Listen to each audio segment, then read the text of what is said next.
Hello Hello សួស្តីអ្នកនរគ្នាមុននឹងចូលទៅកាន់វីដេអូរបស់យើងនឹងកុំភ្លេចជួយ Sub ក៏ដូចជា Join Telegram ដែលខ្ញុំបានដាក់ឲ្យអ្នកនរគ្នា scan នៅលើហ្នឹង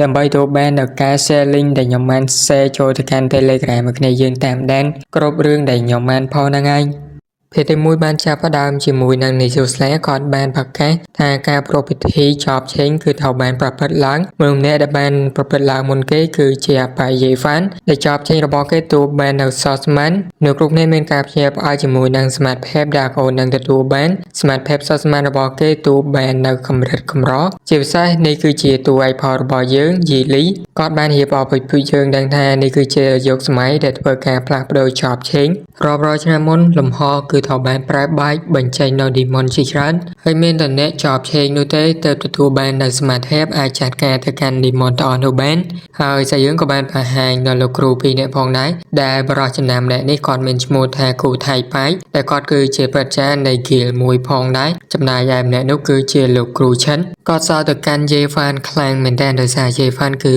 ទទួលបាននៅសមត្ថភាព Swordsman កម្រិតកម្រសមត្ថភាពអាកូននឹងចង់ចូលទៅកាន់ Guild ធំណាមួយក៏បានដែរឲ្យតែក្បាលផានវេចង់ចូលអនាគតរបស់កូននឹងគឺគ្មានដែនកំណត់នោះទេហើយបន្តមកក៏បានប្រកាសឈ្មោះ លីយីបន្តផងដែរមិនខ្ញុំហាក់ដូចជាហៅឈ្មោះទៅកាន់តួឯកផលរបស់យើងខុសនៅពេលដែលលីយីគឺបានដើរម្ដងគ្រប់គ្នាបានដឹងថាលីយីរបស់យើងគឺជាកូនមែនដែលជាកូនប្រុសរបស់ម្ចាស់ក្រុមហ៊ុន Winmap អ្វីត្បិតតែលីយីគឺជាកូនមែនប៉ុន្តែសមត្ថភាពរបស់គេគឺខ្សោយខ្លាំងមែនទែនពួកគេសន្និដ្ឋានថាលីយីមិនអាចចប់ឆេងបាននោះទេចំណែកឯថៃប៉ៃវិញជាមួយនឹងលោកគ្រូចិនកំពុងតែសួរគ្នាថៃប៉ៃគាត់បាននិយាយថាចំហាយរបស់តួឯកផលរបស់យើងពោពេញទៅដោយចំហាយមកណាគាត់សន្និដ្ឋានថាលីយីនឹងអាចដាស់ឡើងនៅសមត្ថភាពចប់ឆេងបាននោះទេលោកគ្រូចិនគាត់បានគិតអំពីសម្ដីរបស់លីកាំងដែលជាឪពុករបស់លីយីថាបើសិនបើកូនផលរបស់គាត់ដាស់ឡើងនៅសមត្ថភាពបានគាត់នឹងឧបត្ថម្ភមកខាន់ស្លារបស់ពួកគេបន្ថែមទៀតប៉ុន្តែមើលទៅប្រហែលជាមិនអាចនោះទេក្លែងមកមើលខាងចប់ឆេងរបស់លីយីវិញម្ដងគេក៏រយើងដឹងថាបើសិនបើមនុស្សម្នាក់អាចផ្លាស់ប្ដូរចប់ឆេងរបស់គេទៅបាននៅ profession ណាមួយមនុស្សម្នាក់នោះនឹងឡើងខ្ពស់ទៅដែរខ្លាចទៅជាវីរៈប្រុសក៏អាចបានប៉ុន្តែបើសិនបើមនុស្សម្នាក់នោះមិនអាចផ្លាស់ប្ដូរចប់ឆេងរបស់គេទទួលបាននៅ profession ណាមួយនោះទេមនុស្សម្នាក់នោះនឹងខ្លាចទៅជាសម្រាមបរាជ័យពេញមួយជីវិតរបស់គេចំណែកលីយីរបស់យើងវិញអត់ខ្វល់ទេក្រោយសារតែគេគឺជាកូនអ្នកមានហ្នឹងឯងមានលុយចាយមកទោះជាចប់ឆេងមួយនេះមិនទទួលបាននៅ profession ណាមួយក៏ដោយឡើយនេះផងដែរចប់ឆេងរបស់គេបានចាប់ផ្ដើមថាមពលខ្មៅងឹតបានពតជុំវិញទៅកាន់លីយីចោលបោកយ៉ាងខ្លាំងធ្វើគ្រប់គ្នាភ័យខ្លាចខ្លាំងមែនទែនដោយសារតែពួកគេបានឃើញថាពពកគឺបានខ្មៅងឹតហើយនៅលើពពកហ្នឹងផងដែរមានកងទ័ពខ្មៅជាច្រើនជាមួយនឹងសត្វអណ្ដាតភ្លើងឈីលីនផងដែរចំណែកឯលីយីវិញគេបានកាន់ត្រាមួយហាក់ដូចជាស្ដេចចឹងកងទ័ពបានគោរពទៅកាន់លីយីហើយលីយីក៏បានដាក់សម្ពាធឲ្យមនុស្សគ្រប់គ្នាដែលតន់ខ្សោយនឹងគោរពមកកាន់គេដូចគ្នាហើយគ្រប់គ្នាក៏បានលុតជង្គង់និងគោរពទៅកាន់លីយីដោយស្ដាប់បញ្ជារបស់គេថៃប៉ៃគាត់ក៏បានប្រើនៅសមត្ថភាពរបស់គាត់ដើម្បីស្វែងយល់នៅ profession ដែលលីយីទទួលបានពីការផ្លាស់ប្ដូរចប់ឆេងរបស់គេដែលអាចធ្វើឲ្យមនុស្សគ្រប់គ្នាជាសិស្សធម្មតាដែលគ្មានសមត្ថភាពនឹងធ្វើឲ្យពួកគេលុតជង្គង់បានតើវាគឺជាអ្វីគាត់នៅតែមិនដឹងច្បាស់ហើយសូម្បីតែមនុស្សដែលលុតជង្គង់នឹងពួកគេក៏មិនដឹងថាហេតុអ្វីបានជាពួកគេលុតជង្គង់ផងដែរបន្ទាប់ពីចប់ឆេងនេះគឺត្រូវបានបញ្ចប់លោកគ្រូមិនដឹងថាលីយីទទួលបាននៅសមត្ថភាពអីនោះទេលីយីក៏បាននិយាយថាបើកប្រព័ន្ធហើយនៅពេលនោះផងដែរ system មួយក៏បានលេចឡើងហើយក៏បានរៀបរាប់ឲ្យយើងដឹងថាលីយីគឺទទួលបាននៅសមត្ថភាពកំពូលមួយនៅក្នុង Underworld អំណាចរបស់គេគឺអំណាចនៃស្ដេចនរោទាំង10និងអំណាចនៃផ្លូវទាំង6នៃការចាប់បដិសន្ធិឡើងវិញហើយអំណាចនេះត្រូវបានហៅថាស្ដេចនរោឬក៏យមរាជហ្នឹងឯងហើយលីយីតំណាងឲ្យអំណាចនៃការស្លាប់និងការវិនិច្ឆ័យប៉ុន្តែលីយីអត់សូវយល់ជាមួយនឹងអំណាចរបស់គេនោះទេហើយដើម្បីបានជាគេទទួលបាននៅសមត្ថភាពស្ដេចនរោហើយគ្រាន់តែគិតនឹងលីយីគឺថាគេកំពុងតែដាក់ឈ្មោះអាណាស្លាប់ចឹងទៅគូយកតែម្ដងលីយីរៀមនឹងដើរចេញហើយថៃប៉ៃគាត់បានសួរទៅកាន់លីយីចង់ដឹង នៅ profession ដែលគេទទួលបានលីយីបានប្រាប់ថា Underworld Supreme គាត់អត់ធ្លាប់ឮនៅ profession មួយនេះនោះទេតែវាគឺជាអ្វីដើម្បីមកសង្ស័យយ៉ាងគាត់បានប្រាប់ឲ្យលីយីបង្ហាញនៅសមត្ថភាពរបស់គេគាត់បានឃើញហ្មងទៅនៅពេលហ្នឹង system ក៏បានប្រាប់លីយីផងដែលសមត្ថភាពរបស់គេគឺជាសភៅនៃជីវិតនៃការស្លាប់ដូច្នេះហើយបើលីយីចង់គាត់អាចកំណត់គោលដៅទៅលើគូសាររបស់ពួកគេឬក៏ទៅលើពួកគេដោយផ្ទាល់បានគ្នាយើងគ្រាន់តែគិតប៉ុណ្ណឹងក៏ដឹងផងដែរហើយលីយីវិញគេក៏បានដាក់ target មួយទៅលើថៃប៉ាយកតែម្ដងកាំងខ្លាំងមែនតើអាកូនហ្នឹងចំណែកឯអ្នកទាំងពីរវិញមិនដឹងថាលីយីធ្វើអីនោះទេគាត់គ្រាន់តែចង់មើលឃើញនៅសមត្ថភាពរបស់លីយីតែប៉ុណ្ណោះទោះជាសមត្ថភាពរបស់គេមិនអាចវាបាន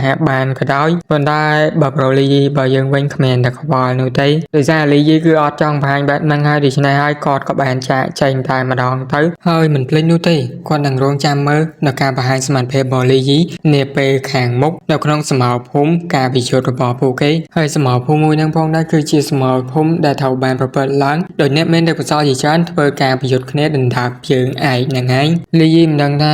ការប្រកួតល្បល់កាច់ហ្នឹងគឺជាការប្រកួតដែលគេទទួលបានសំណាងឬក៏បាត់បង់ប្រយោជន៍ទៅវិញនោះទេគេពិតជាមិនចាប់អារម្មណ៍ឡើយសំខាន់ពេលនេះគេចង់ទៅទៀតក៏ដូចជាចង់ relax និងពេលបន្តផងដែរគេនឹងធ្វើការដឡើងកម្រិតរបស់គេផងដែរ system ក៏បានប្រាប់ទៅកាន់លីយីដោយសារលីយីមាន conquer barrel ដូច្នេះហើយ system ក៏បានផ្ដល់រង្វាន់ពីរឲ្យលីយីធ្វើការជ្រើសរើសហើយគេអាចជ្រើសរើសបានតែមួយតែប៉ុណ្ណោះធ្វើឲ្យលីយីឆ្ងល់ផងដែរប៉ុន្តែវាមិននោះទេបន្តមកក៏បានបង្ហាញឲ្យលីយីក៏បានចាប់អារម្មណ៍ជាមួយនឹង skill មួយផងដែរដែល ability នឹងផងដែរគឺត្រូវបានហៅថាកញ្ចក់កម្មពេលហើយបន្ទាប់ពីលីយីឃើញបែបហ្នឹងហើយក៏គិតពីការសម័យបន្ទាប់ពីទទួលបាននៅសមត្ថភាពហ្នឹងនឹងថាកូនហ្នឹងគិតអីនោះទេប៉ុន្តែអត្ថន័យនៃកញ្ចក់កម្មពេលហ្នឹងក៏ខ្ញុំមិនដឹងស្អីផងដែរគិតសម័យមើលខ្លួនឯងលេងសិនទៅហើយលីយីក៏បានចុចជ្រើសយកវាប៉ុន្តែដើម្បីទទួលបាននៅ ability មួយហ្នឹងលីយីត្រូវតែធ្វើការ unlock level របស់គេឈានទៅដល់ level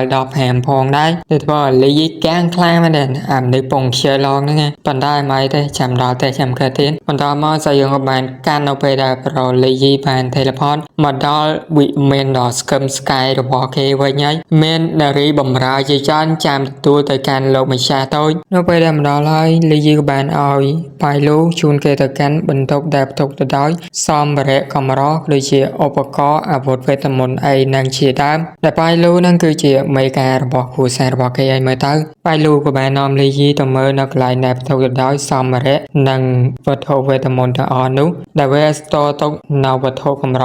ជាច្រើនដែលត្រូវបានបែងចែកទៅជា4កម្រិតមានកម្រិតកម្រកម្រិតពិសេសកម្រិត epic កម្រិត legendary សំខាន់ពីមានរបស់គេផ្ទុកទៅដោយ equipment ល្អខ្លាំងមែនទែនដូច្នេះហើយក៏ឲ្យលីយីជ្រើសរើសទៅចង់ចូលទៅកាន់ទីកន្លែងណាមុនវាមានសម្ភារៈអសតអីហ្នឹងក៏ដូចជាអាវុធវេទមន្តឯជាដើមហើយបន្តមកក៏បាននាំលីយីទៅកាន់បន្ទប់ហ្នឹងតែម្ដងបន្ទប់ដែលប៉ៃលូបាននាំលីយីមកដល់ហ្នឹងគឺជាបន្ទប់ដែលផ្ទុកទៅដោយសម្ភារៈកម្រហើយវាគឺជាអាវុធវេទមន្តនៅក្នុងការជួយទៅកាន់លីយី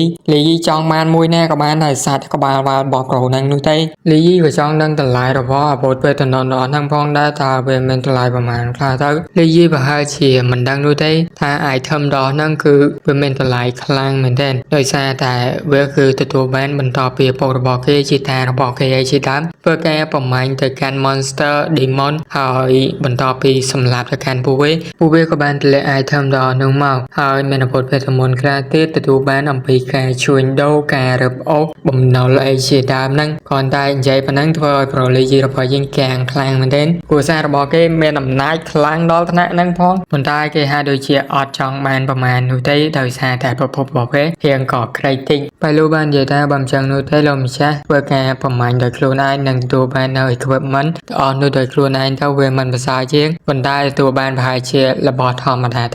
តែប៉ុណ្ណោះឬបែបហ្នឹងហើយលីគាត់បានប៉ាសែតមិននោះទេឪពុករបស់គេអស់ចាមែនតើបន្តមកនាងក៏បានសើចហើយឲ្យលីជ្រើសរើសនៅ equipment ដែលគេចង់បាននឹងចូលចិត្តទៅយកមួយណាក៏បានដែរដោយសារតែវាសុទ្ធតែរបស់គ្រួសាររបស់គេទាំងអស់បន្តមកលីក៏បានទៅពិនិត្យនៅ equipment ក៏ដូចជា item តនោះលីមិនបានរំពឹងទុកនោះទេថា item តនោះគឺវាមានតម្លៃខ្លាំងមែនទែននៅពេលដែលគេចូលទៅកាន់ dungeon មិនភ័យនោះទេតែត្រូវបានសម្លាប់ដោយសារតែមាន item ល្អជាមួយនឹងអាវុធវេទមន្តល្អហ្នឹងហើយដូច្នេះហើយពេលបន្ទាប់គេនឹងទៅកាន់ dungeon ចិនយកថែម្ដងហើយសាច់រឿងក៏បានកាន់នៅពេលដែលលីយីបានមកដល់ដែនចិនក៏បានឃើញមនុស្សមួយក្រុមកំពុងតែប្រកាសផងដែរដែលក្រុមនឹងផងដែរគឺជាក្រុមដែលជួយអូលូផែលទៅកាន់អ្នកថ្មីអីចឹងទៅចំណែកលីយីក៏បានចូលទៅមើលនៅដែនចិនមួយផងដែរដែលវាគឺជាដែនចិនប្រភេទ Skeleton ដែលវាកម្រិតគ្រោះថ្នាក់ក៏ខនបើផងដែរគឺ High Level ដូច្នេះបើចង់ចូលម្នាក់ឯងរៀងមានភាពគ្រោះថ្នាក់បន្តិច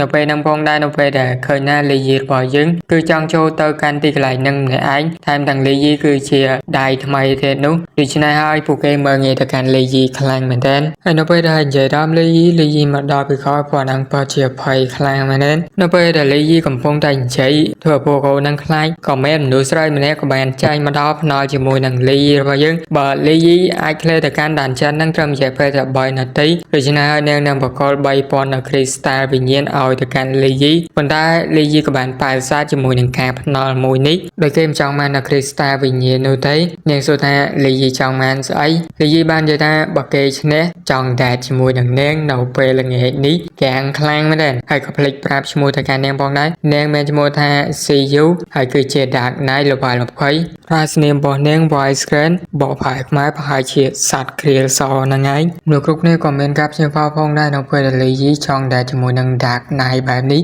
ហើយនាងពិតជាស្រស់ស្អាតប៉ុណ្ណេះសំខាន់នាងគឺជាអនុប្រធានក្រុមនៃហ្គីលមួយទៀតផងបើគ្នាយើងចង់ឧបត្ថម្ភឬលើកទឹកចិត្តដល់ admin ក្នុងការសម្រាយរឿងអីគ្នាយើងគឺអាចលើកទឹកចិត្តតាមរយៈ QR ទាំងពីរនេះបានកំហឹងអ្នកទស្សនារងចាំរឿងថ្មីកាលចេញឆានមកសួរ admin បងពេលណាចេញរឿងហើយជាពិសេសឆាសួរនោះគឺរឿងចិនយ៉នពេលណាចេញរឿងចិនយ៉នហ្នឹងគឺចិត្តចាញ់ហីតែមិនដឹងកាលទេដោយសារ admin ខ្ជិលហើយ depression ហ្នឹងដាច់លុយចាយងជាមួយនឹងការប្រឡងសងងចឹងខ្ជិលចេញរឿងហ្មងទៅហើយខានធ្វើរឿងដូចជាម៉ានថ្ងៃនេះដឹងគ្នាយើងនឹករឿងនេះអត់ទេហើយពីភ័ក្រមួយហ្នឹងដូចជាខ្ញុំហៅឈ្មោះតួខោមួយហើយជាមួយនឹងការនិយាយភ្នាល់គ្នារវាងតួបោជាមួយនឹងអាចារ្យ CU ហ្នឹងតាមពិតឈ្មោះអាចារ្យ CU ហ្នឹងគឺឈ្មោះប៉ៃហឺដោយសារខ្ញុំបកប្រែមកខុសប៉ុន្តែដល់ពេលខ្ញុំស្ដាប់នៅពេលទូឲ្យផតរបស់យើងហៅឈ្មោះទៅកាន់អាចារ្យ CU ថាប៉ៃហឺចឹងហើយក៏ខ្ញុំអធិស្ឋានគ្នាយើងខ្លាំងមែនទែនដល់ពេលការភ្នាល់គ្នារវាងអ្នកទាំងពីរវិញអាចារ្យប៉ៃយូហ្នឹងគឺបានភ្នាល់គ្នាជាមួយនឹងលីយីថាបើសិនបើលីយីអាចនៅក្នុង Dungeon Skeleton ហ្នឹងរយៈពេលបាន3នាទីនឹងរួចរស់មានជីវិតមកវិញដូច្នេះហើយការភ្នាល់គ្នាហ្នឹងល្ងាចហ្នឹងតួឲ្យផលរបស់យើងនឹងអាចដែតជាមួយនឹងអាចារ្យប៉ៃហើបានចឹងហើយនេះគឺជាកំហុសដែលខ្ញុំបានបង្កើតឡើងកាលពីផាត1ដោយសារ Subtitle អត់សូវច្បាស់ចឹងហើយក៏ជាស្រ័យខ្លាំងមែនទែន Subtitle វាលោតដាច់ចឹងហើយខ្ញុំបាក់មើលខ្លាំងមែនទែនមើលឡើង 4-5 ដងមកតានេះវិញដោយសារមើលក្នុង channel ខុស channel គេដាក់ subtitle ឡើងបាច់ព្រីមក channel ដែលមើលបានវិញហើយសូមបញ្ជាក់នៅក្នុងវីដេអូនេះហើយទៅរឿងលៀងស៊ីរបស់យើងនឹងគឺមិនតាន់បានចេញភេទថ្មីទេខ្ញុំមកចាំមកទឹកជាងដែរមិនតាន់បានឃើញចេញភេទ14 15មកមានចេញដល់ត្រឹមភេទ13ហ្នឹងចឹងក៏ជាស្រ័យខ្លាំងមែនទេហើយបើគ្នាយើងនៅក្នុង channel Boy Fu ភេទ13ឃើញគ្នាយើងគឺអាចចុចឆែកមើលនៅក្នុង channel Remember Fu បានឬក៏ចូលតាម Telegram របស់យើងក៏បានដែរគ្នាយើងគឺអាចឆែកមើលភេទថ្មីបាននៅក្នុង Telegram របស់យើងហ្មងគឺស្រួលចំពោះ channel Telegram ខ្ញុំផុសតែវីដេអូថ្មីខ្ញុំធ្វើថ្មីនឹងបញ្ចូលសលេងថ្មីតែប៉ុណ្ណោះហើយវីដេអូខ្ញុំកែហើយផុសម្ដងទៀតខ្ញុំអត់បញ្ចូលនៅក្នុង Telegram ទេដើម្បីកុំឲ្យអ្នកចាស់ដែលបានចូលក្នុង Telegram បែកព្រីមួយយើងគ្រាន់តែការកែសម្រួលថ្មីហ្នឹងគឺវាល្អជាងអាចចាស់ហើយវាស្រួលមើលជាងមុនចឹងហើយក៏ជាស្រ័យខ្លាំងមែនទេអូខេដូចជានិយាយចង់2នាទីហើយចឹងហើយចូលទៅកាន់សាច់រឿងរបស់យើងយកតែម្ដងទៅពេលនេះបានចាប់ផ្ដើមជាមួយនឹងការភ្នាល់គ្នារវាងអ្នកទាំងពីរបាន Bishop លីយីក៏បានដើរចូលទៅកាន់ Dungeon បាយហើយនាងរងចាំលទ្ធផលរបស់លី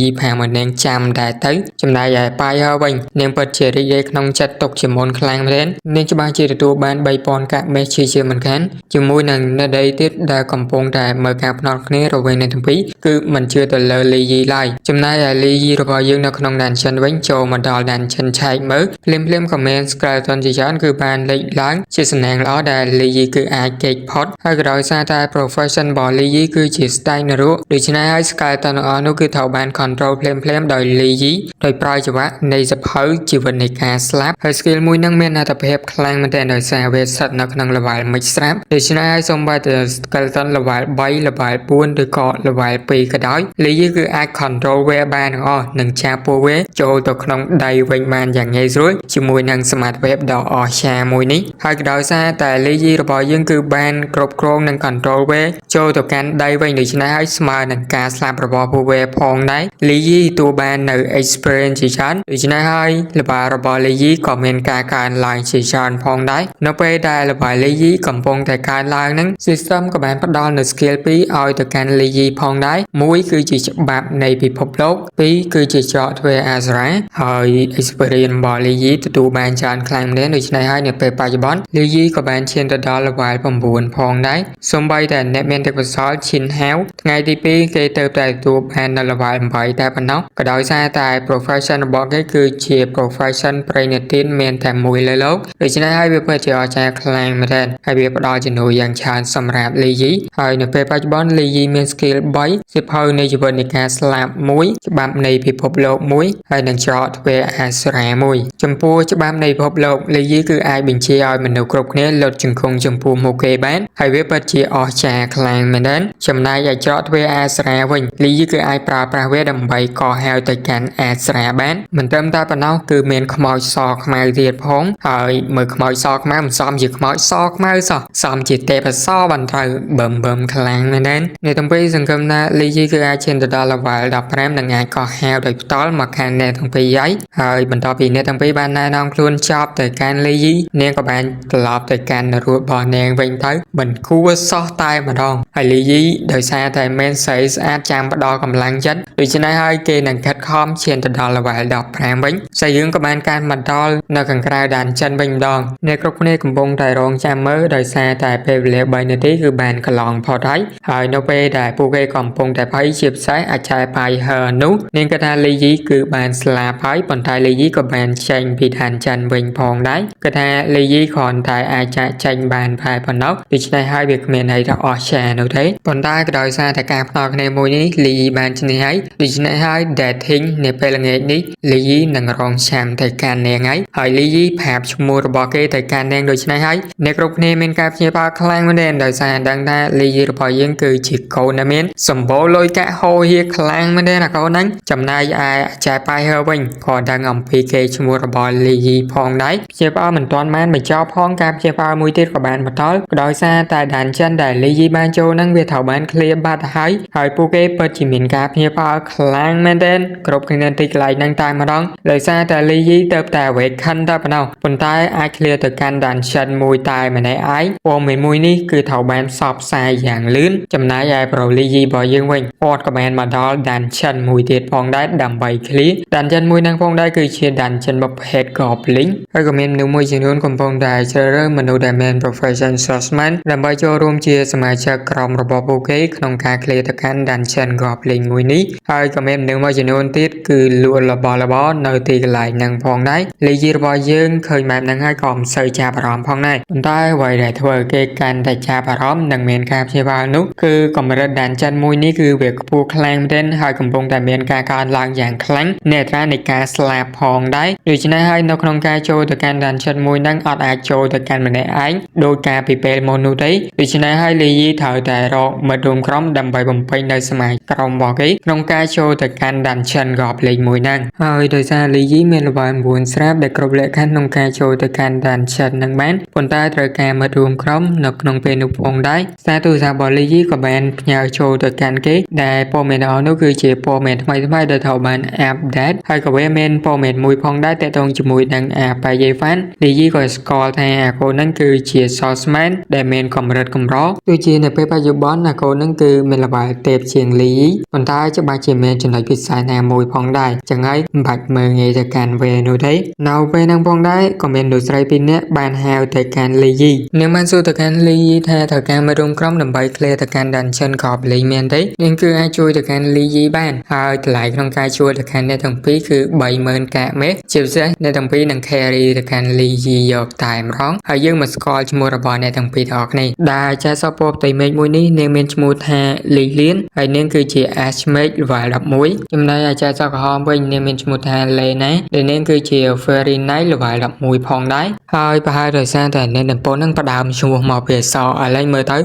ឈ្មោះតួអង្គនីមួយៗសុទ្ធតែផ្ដើមមកពីអក្សរ L បែបហ្នឹងចឹងហើយដើម្បីកុំឲ្យច្រឡំឈ្មោះតួអង្គខ្ញុំនឹងដាក់ឈ្មោះនក្រាសនាមលើខ្លួនឯង តែម្ដងទៅតែលីលៀនខ្ញុំនឹងហៅឈ្មោះរបស់នាងគឺលីតែម្ដងទៅចំណែកឯលេណាវិញខ្ញុំហៅនាងថាសាវណាឈ្មោះប្រវត្តិបាត់ព្រោះអីអ្នកនរគ្នាគឺអាចជួយដាក់បន្ថែមបានបន្តពីអ្នកទាំងពីរគឺបានមកជួបទៅកាន់លីយីហើយលីបានប្រាប់ទៅកាន់លីយីថាពួកគេទាំងពីរគឺអាចជួយ carry ទៅកាន់លីយីបាននៅក្នុងការ clear dungeon ក៏ប្លីងមួយហ្នឹងដូច្នេះឲ្យលីយីទុកចិត្តមកកាន់ពួកគេទាំងពីរទៅលីយីក៏បាននិយាយចំណុចបន្ថែមទៀតផងដែរដោយសារនៅក្នុងការ clear dungeon មួយនេះផងដែរលីយីគឺអត់ចង់ចែករំលែកបទពិសោធន៍ដីច្រើននោះទេអាបទពិសោធន៍ហ្នឹងគឺ experience ហ្នឹងហើយប៉ុន្តែនៅក្នុងលក្ខខណ្ឌមួយហ្នឹងផងដែរចឹងហើយត្រូវតែឲ្យលីយីបងថ្លៃបន្ថែមឲ្យមើលទៅថ្លៃនោះគឺ 80000 កាក់មាសលីយីនិយាយច្រើននោះទេបញ្ចេញនៅកាតខ្មៅរបស់គេដែលជាកាតកំពូលមកបងលុយផេភ្លាមតែម្ដងបន្ទាប់ពីលីយីបញ្ចេញកាតខ្មៅក៏ដូចជាផេរួចអស់ពួកគេទាំងពីរក៏ដឹងថាលីយីគឺជាកូនអ្នកមានសាបាត់ទៅ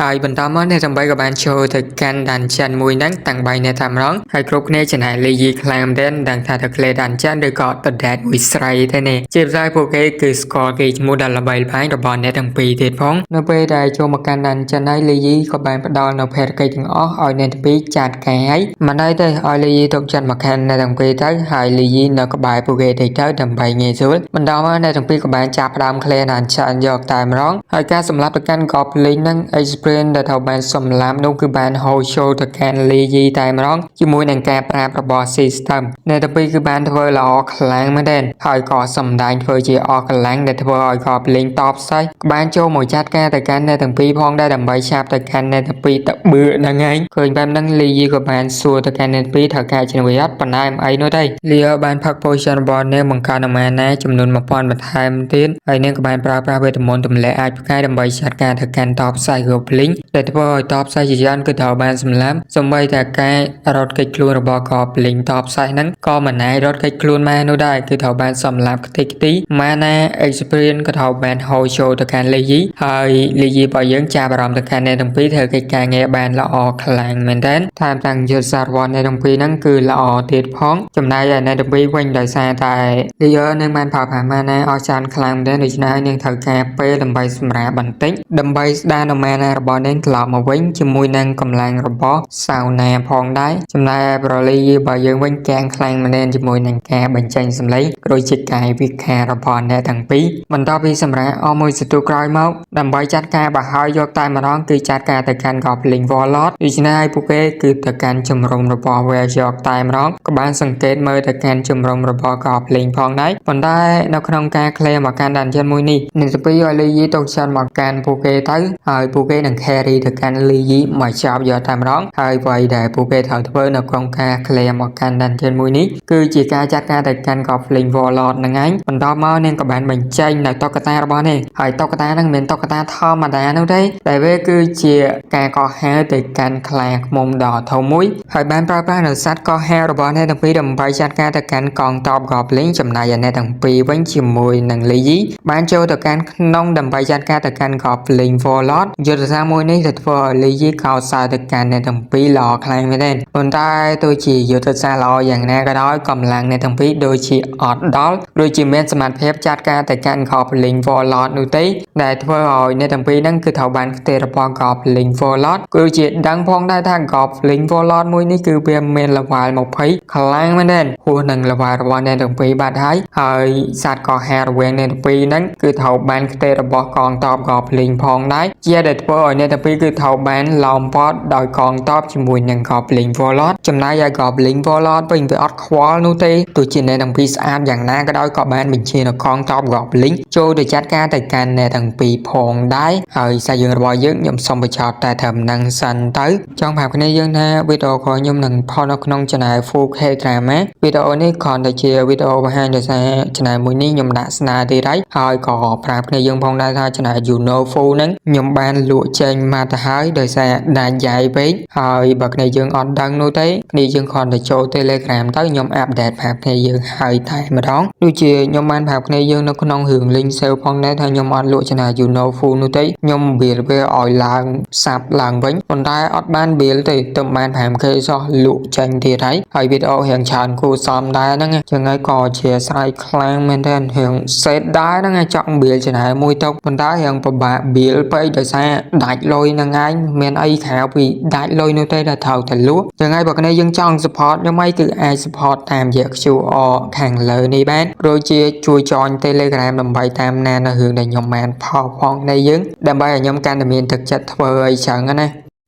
នៅពេលដែលអ្នកទាំងពីរត្រូវបានឡងព័ត៌ដោយកងទ័ព Goblin សាវណាបានប្រាប់ឲ្យ Lear ប្រើនៅ Teleport Scroll ទៅឲ្យនាំអ្នកទាំងពីរចាកចេញពីទីកន្លែងនេះប៉ុន្តែ Lear ក៏បានបារម្ភអំពីតួឯកផលរបស់យើងប៉ុន្តែពួកគេគ្មានពេលនោះទេគួរតែចាកបានមុនដោយការសន្ទនារវាងអ្នកទាំងពីរគឺត្រូវបានខ្លងមើលដោយ Goblin Warlord ជាមួយនឹង Lee របស់យើងឃើញអ្នកទាំងពីរយ៉ាងពិបាកអញ្ចឹងដូច្នេះហើយគេមានផែនការមួយបញ្ចេញកូនសោនៃច្រកទ្វេអាសរារបស់គេដោយសារតែ Lear គឺមិនចង់ចាកចេញអំពីLee ដូច្នេះហើយសាវណាមានតែទម្លុះដើម្បីចាកចេញពីទីកន្លែងនេះតែប៉ុណ្ណោះប៉ុន្តែកិច្ចការមួយនេះហាក់ដូចជាគ្មានសង្ឃឹមនោះទេនៅពេលហ្នឹងផងដែរច្រកទ្វេអាសរាក៏បានលេចឡើងអាសរាក្រហមមួយក៏បានចេញមកពួកគេមានការភ័យអើខ្លាំងមែនទែនដោយសារតែចំហាយរបស់អាសរាវាកំណាយក៏ដូចជាខើខ្លាំងមែនទែនក៏ Blink Warlord បានរាក់ទៅកាន់អាសរាផងដែរប៉ុន្តែភ្នែករបស់អាសរាដូចជាកាយទៅកាន់ Goblin Warlord បន្តមកក៏បានស៊ូចាត់ការទៅកាន់ Goblin Warlord ត្រឹមតែ2ចលនាតែប៉ុណ្ណោះកាត់ក្បាលទៅកាន់ Goblin Warlord ក៏ដូចជាកំចាត់វាបានដូចគ្នាអ្នកទាំងពីរទៅតែដឹងថា Lee របស់យើងគឺជាអ្នកកោហៅហើយគេទៅតែរៀនមិញដែរនោះទេចឹងហើយមិនបាច់ប្រអប់អីពេកនោះទេចំណែកកងទ័ព Goblin វិញឃើញថា Goblin Warlord ងាប់បែបហ្នឹងហើយភ័យខ្លាំងមែនទែនហើយពួកវាក៏ត្រូវបានសម្លាប់ដោយអាស្រ័យរបស់ Lee ជាបន្តផងដែរនៅពេលដែល Clay ដានចិនបែបហ្នឹងហើយជាហេតុដែលធ្វើឲ្យអ្នកទាំងពីរសួរគ្នាថាតើត្រូវសងប្រាក់ឲ្យ Lee វិញអត់ដោយសារតែពួកគេអត់បាន Clay ដោយផ្ទាល់នោះទេពួកគេបានត្រឹមតែចាត់ការទៅកាន់កងទ័ព Goblin តែប៉ុណ្ណោះចំណែកឯ Goblin Warlord ក៏ត្រូវបានចាត់ការដោយ Lee លើបែបហ្នឹងហើយបានប្រាប់ថាវាមិននោះទេព្រោះថាការ Clay ដានចិនលើក្រោយហ្នឹងជួយបញ្ចុះតម្លៃឲ្យគេបន្តិចទៅបានហើយបន្ទាប់មកក៏បានជ័យលាទៅកាន់អ្នកទាំងពីរហើយក៏បាន teleport ចេញពីដានចិនមួយហ្នឹងអ្នកទាំងពីរក៏បាននិយាយគ្នាទៅទងជាមួយនឹងសមត្ថភាពរបស់ពួកគេប្រៀបធៀបជាមួយនឹង Lee ហើយដូចជា Lee ត្រូវការពួកគេដើម្បីបំពេញនៅចំនួនមិត្តរួមក្រុមតែប៉ុណ្ណោះចំណែកឯ Lee របស់យើងវិញក៏បាន teleport មកដល់ផ្ទះរបស់គេវិញហើយនៅបម្រើរបស់គេក៏បានរងចាំមកកាន់ Lee ក៏ដូចជាប៉ៃលូក៏បានមកសួរសុខទុក្ខទៅកាន់ Lee ផងដែរ Lee ក៏បានបង្ហាញនាងថានៅពេលបច្ចុប្បន្ននេះគេមាន level 10ធ្វើឲ្យអ្នកបម្រើរបស់គេទាំងអស់គ្នានឹងមានការភ្ញាក់ផ្អើលខ្លាំងមែនទែនដោយសារនេះគឺជាប្រវត្តិសាស្ត្រថ្មីនៅក្នុងមួយថ្ងៃដែលមនុស្សម្នាក់គឺអាចឈានទៅដល់ level 10លឿនយ៉ាងនេះគឺលឿនជាងអបាយឈិនហាវកាលពីឆ្នាំមុនទៀតផងហើយលូបានប្រាប់ប្រកាន់ Lee ថាដោយសារតែ Lee គឺបានឈានទៅដល់ level 10បាត់ទៅហើយនោះដូច្នេះហើយនេះគឺជាការហ្គាលឈានឡុងដែលត្រូវបានផ្ដល់ដោយលោកម្ចាស់ហើយវាគឺជាអំណោយដែលឈានទៅដល់ level 10របស់ Lee ដែលពលរបស់គេលីកាំងគឺបានត្រៀមទៅឲ្យគេហ្នឹងឯងការហ្គាលឈានឡុងគឺអាចឲ្យតួឯករបស់យើងចូលរួមជាមួយនឹងហ្គាលឈានឡុងបានក៏ដូចគ្នាតួឯករបស់យើងគឺអាចពឹងឲ្យហ្គាលឈានឡុងជួយគេក្នុងការអាប់ level របស់គេឈានទៅដល់ level 30ផងដែរហើយម្ចាស់ហ្គាលឈានឡុងពិតជាមនុស្សដ៏មានទេពកោសល្យនិងពូកែខ្លាំងមែនទែនគាត់មានឈ្មោះថាកុងសុនមូរងដែលហ្គាលរបស់គាត់គឺល្បីល្បាញខ្លាំងមែនទែនទូទាំង Blue Sky ដូចគ្នានេះផងដែរប៉ៃលូនេះគឺបានសួរតួឯករបស់យើងមានចំណាប់អារម្មណ៍ក្នុងការចូលរួមជាមួយនឹងហ្គាលឈានឡុងអត់តួឯករបស់យើងក៏បានចាប់អារម្មណ៍ជាមួយនឹងពេទ្យសម្ដីរបស់ Lear ជាមួយនឹងសាវណាដែលពួកគេបានសន្ទនាគ្នាតេតងជាមួយនឹងឈ្មោះហ្គាលឈានឡុងនឹងផងដែរដោយសារតួឯករបស់យើងអត់ចង់មានទំនាក់ទំនងច្រើនជាមួយនឹងអ្នកទាំងពីរដូច្នេះហើយក៏បានបដិសេធក្នុងការចូលរួមជាមួយនឹងហ្គាលឈានឡុងជាពិសេសនោះនៅក្នុងការអាប់ level គេអាចអាប់ដោយខ្លួនឯងបានចឹងហើយមិនបាច់បារម្ភនោះទេក៏បានបកគលការហ្គាលឈានឡុងនឹងទៅឲ្យប៉ៃលូវិញទៅយកទៅឲ្យឪពុករបស់គេទៅគេមិនត្រូវការឡើយបន្តមកក៏បានត្រឡប់កាន់បន្ទោរបស់គេវិញទៅមកដល់បន្ទោរបស់គេលីយីកំពុងតែគិតអំពីបទសោតដែលបានចូលទៅ clear នៅក្នុងដានចិនផងដែរប្រៀបជាមួយនឹងការ clear ជាក្រុមគេចូលចិត្ត clear ម្នាក់ឯងក៏ដូចជាទទួលបាននៅ experience ជាច្រើនជាងគ្នាជាក្រុមដូច្នេះហើយប្រហែលជាគេត្រូវតែ clear ម្នាក់ឯងដើម្បីបង្កើននៅ level របស់គេកាន់តែច្រើនហើយជាពិសេសគេត្រូវការដានចិនណាដែលមាន level ធំដើម្បីអាចឲ្យគេឈានទៅដល់ level 30កាន់តែលឿនផងដែរដោយសារតែដានចិនធម្មតាហ្នឹងគឺវាស្រួលនឹងធ្វើឲ្យ level របស់ Lee កើនយឺតខ្លាំងមែនទែនដូច្នេះហើយមានតែទៅដានចិនដែលមានថ្នាក់ខ្ពស់តែប៉ុណ្ណោះប៉ុន្តែគេកំពុងតែកេតចោលឡើងហាក់ដូចជាផ្លេចអីមួយនេះយើងដឹងថាកូននឹងផ្លេចអីអត់កូននឹងគឺផ្លេចទៅដែរជាមួយនឹង អាចចាយបាយហើហ្នឹងហើយកាំងខ្លាំងមែនណាត់ជាមួយនឹងកូនកំមុំគេហើយអត់ទៅដែរđây nè សេរីរបស់យើងក៏បានកាន់មកដល់ថ្ងៃបន្តវិញបន្តពី Claire Dungeon ជាមួយនឹង Lee ជាមួយនឹង Sauna ហើយនៅពេលនោះអាចារ្យបាយហើយក៏បានតេស្តស្មាទៅកាន់ Lee ក៏ដូចជានិយាយទៅកាន់អាកូនហ្នឹងអាកូនហ្នឹងហាក់ដូចជានៅក្មេងនោះទេប៉ុន្តែការចងចាំដូចជាអត់ល្អសោះនេះហើយ Lee ភ័យខ្លាំងទេដោយសារតែគេគឺបានសន្យានៅទីមស្រាមួយនឹងដែលទីងជាមួយនឹងអាចារ្យបាយហើយប៉ុន្តែគេបែរជាភ្លេចទៅវិញចង្អាយ Lee ក៏បានសុំទោសទៅកាន់អាចារ្យបាយហើយក៏ដូចជាហៅនាងទៅញ៉ាំអីដើម្បីជាការសុំទោសផងដែរធ្វើនាងកាំងខ្លាំងមែនទែនប៉ុន្តែចុងក្រោយនាងនៅតែយល់ព្រមទៅជាមួយនឹង Lee ដដែលសេរីរបស់យើងក៏បានកាន់មកដល់ភោជនីយដ្ឋានវិញម្ដងអាចារ្យបាយហើយក៏បានសើទៅកាន់ Lee ខ្លាំងមែនទែនដែលបានឈានមកដល់ល្បែង11ត្រឹមតែរយៈពេល2ថ្ងៃនេះគឺជាល្បឿនមួយដែលត្រូវបានកសង្កល់ Lee គឺគ្មានអីអស្ចារ្យនោះទេប៉ុន្តែនៅក្នុងគំនិតរបស់គេបើសិនបើគេមានបន្ទុកពិភពលោកគ្រប់គ្រាន់ល្បែងរបស់គេច្បាស់ជាកើនឡើងជានឹងច្រើនដងខ្លាំងមែនទែនហើយនាងក៏បានសួរទៅកាន់ Lee ថាតើគេមានកម្រងអីបន្តទៀតដោយសារតែពេលហ្នឹងឯងដែលធ្វើឲ្យ system របស់ Lee របស់យើងគឺមានប្រតិកម្មដោយសារតែ Lee របស់យើងគឺជាមនុស្សដែលមានឋានៈខ្ពស់ដូច្នេះហើយបន្ទាប់ពីទទួលពាក្យធម្មតាគេនឹងទទួលបាននៅចំរើពីទៀតរាល់ពេលនៅពេលដែលមនុស្សគឺនិយាយមកកាន់ Lee នៃតែពាក្យកណ្ដាលរបស់ពួកគេដូច្នេះហើយ Lee ទទួលបាន10បន្ទុកបន្ថែមទៀតនៃបន្ទុកពិភពលោកហើយនៅពេលដែល Lee ស្វែងយល់នៅអត្ថន័យដែលពួកគេនិយាយមកឲ្យ Lee ចំបានដូច្នេះហើយ Lee នឹងទទួលបាននៅ Divine Abyss level 1ដែលជា skill កម្រខ្លាំងមែនទែនដែលធ្វើឲ្យ Lee របស់យើងពិតជាពេញចិត្តជាមួយនឹងរង្វាន់ទាំងពីរនេះដូច្នេះហើយក៏បានសួរទៅកាន់អាចារ្យបាយហើយវិញតើនាងមានបញ្ហាអីទេនៅពេលថ្មីនេះជាតែធ្វើឲ្យនាងបានគិតថា Lee របស់យើងប្រហែលជាចង់ប៉ះប៉ូវនៅសំណងនៅពេលដែល Lee គឺបានភ្លេចនៅការ dating រួចនេះពីការពីម្សិលមិញហើយដូច្នេះហើយនាងបាននិយាយថាបញ្ហាដែលនាងគឺជួបនោះគឺជាការផ្លាស់ប្ដូរនៅសម្ភារៈ equipment មួយចំនួនចឹងហើយ Lee អាចជួយទៅកាន់នាងបានអត់ប៉ុន្តែ Lee គ្មានតែស្ដាប់ពេលសម្លេងរបស់ចែកផាយហើយនោះទេដោយសារ system គឺបានផ្ដល់នៅរង្វាន់មកឲ្យ Lee បាត់ហើយដោយវាគឺជា Divine Abyss ហ្នឹងហើយដែល skill មួយហ្នឹងផងដែរគឺអាចធ្វើឲ្យ Lee របស់យើងគឺអាចធ្វើឲ្យមនុស្សម្នាក់ទៀតគឺ awaken ជាលើកទី2បានជាដែលធ្វើឲ្យ Lee មានការភ្ញាក់ផ្អើលខ្លាំងមែនទែនហើយគេទទួលបាននៅសមត្ថភាព2ដងនៅពេលដែល Lee ជួយទៅកាន់មនុស្សម្នាក់នោះចំណែកឯអាចារ្យរបស់យើងវិញអាចារ្យបាយហើយក៏បានសុំទៅកាន់ Lee នៅឧបករណ៍3ដែលនាងត្រូវការដោយសារនាងគឺពិបាកក្នុងការផ្លាស់ប្ដូរនិងទទួលវគ្គបានខ្លាំងមែនទែនប៉ុន្តែប្រលីយគ្មានទៅស្ដាប់ទៅកាន់នាងនោះទេក៏បានចាក់ចែងពីទីកន្លែងហ្នឹងដោយសារគេមានការចែងទៅមុនប៉ុន្តែអ្វីដែលធ្វើឲ្យយើងកាងនោះគឺលីយថាភេមកកាន់គេទៅអត់ប៉ុន្តែលីយបានដើរចេញទៅគ្មានបានទៅចេញលុយនៅភោជនីយដ្ឋានមួយនេះនោះទេជាដែលធ្វើឲ្យចែបាយហើត្រូវបងលុយនៅភោជនីយដ្ឋានដល់អាហារដែលពួកគេគឺបានញ៉ាំហើយនឹងដដែលធ្វើនាង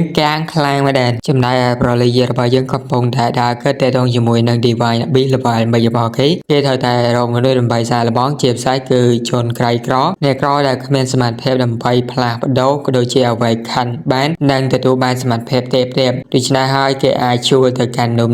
ឲ្យបង្កើតក្រុមនៃសមាជិកក្រុមរបស់គេដើម្បីប្រមាញ់នៅក្នុងដានចាន់បានផងដែរនៅពេលហ្នឹងលីយរបស់យើងហាក់ដូចជាមកដល់ក្រុមហ៊ុនមួយចឹងហើយបានឃើញមនុស្សជាច្រើនកំពុងតែស្វែងរកការងារលីយក៏បានចាប់អារម្មណ៍ទៅកាន់នារីម្នាក់ដែលមាន level 10ផងដែរខ្ញុំមិនតន់ប្រាប់ឈ្មោះទៅកាន់នាងនោះទេចាំនៅពេលដែលតួឯកផលរបស់យើងហៅឈ្មោះទៅកាន់នាងចាំខ្ញុំប្រាប់តែម្ដងដោយសារតែនៅពេលដែលខ្ញុំបកផាននៅលើ screen ហ្នឹងទៅគឺបកផាយវាអត់ច្បាស់ជាមួយនឹងការហៅឈ្មោះផ្ទាល់នោះទេនៅពេលដែលតួឯកផលរបស់យើងសម្លឹងមើលក៏ដូចជានិយាយទៅតងជាមួយនឹងនាងជាហេតុដែលធ្វើឲ្យនាងភ័យខ្លាំងមែនទេគឺថាតួឯកផលរបស់យើងហ្នឹងគឺចង់ទិញនាង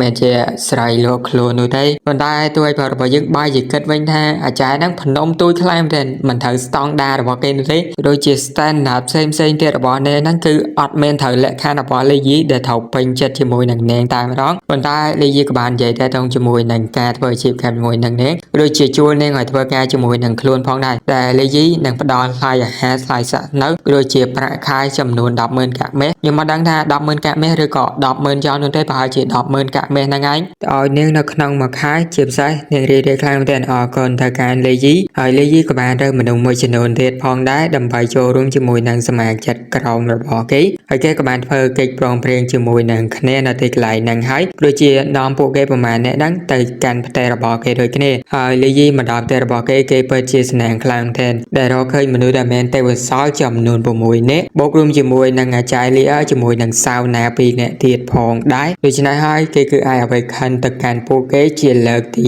2ដើម្បីឲ្យពួកគេអាចជួយមកកាន់ការងាររបស់ខ្លួនបានកាន់តែច្រើនបន្ថែមទៀត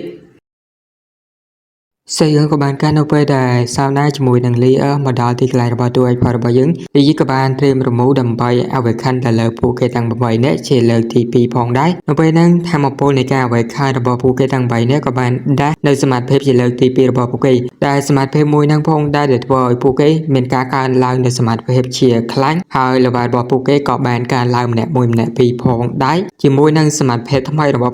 phụ kê bây giờ đi chỉ mùi năng smart phép tăng on năng kháng mình đenโดยซาได้สมาร์ทเทปออกนั่นคือตัวผู้เกี่ยกลายตัวเชียนในประมาณก็โดยเชียฮันเตอร์ในการไว้คันนั่นคือไอตัวผู้เกี่ยเชนแต่ดอลลาร์บาทผู้บานอย่างลื่นผู้เกี่ยปัจจัยเรื่อยๆจมูกในการไว้คันเฉลยตีปีนั่งตัวบานในสมาร์ทเทปทำไมคลายมาเด่นนี่กูจะออกคนในการเลยยี่มันได้เลยยี่บ่อยยังกับบานสังเกตการในกรุ๊ปเนพองได้เวลาโดยเชียปิดสายพองได้โดยซาแต่กรุ๊ปเนนั้นผมใบเนี้ยตัวบานในสมาร์ทเทปได้สันดอกกำเนิดกำร้อบาดได้ให้เวคือกูซ้อมคลายมาเด่นจำนายไอเลียบางปัจจัยคนในการเลยยี่กลางมาเด่นโหลดมาเอาในการเลย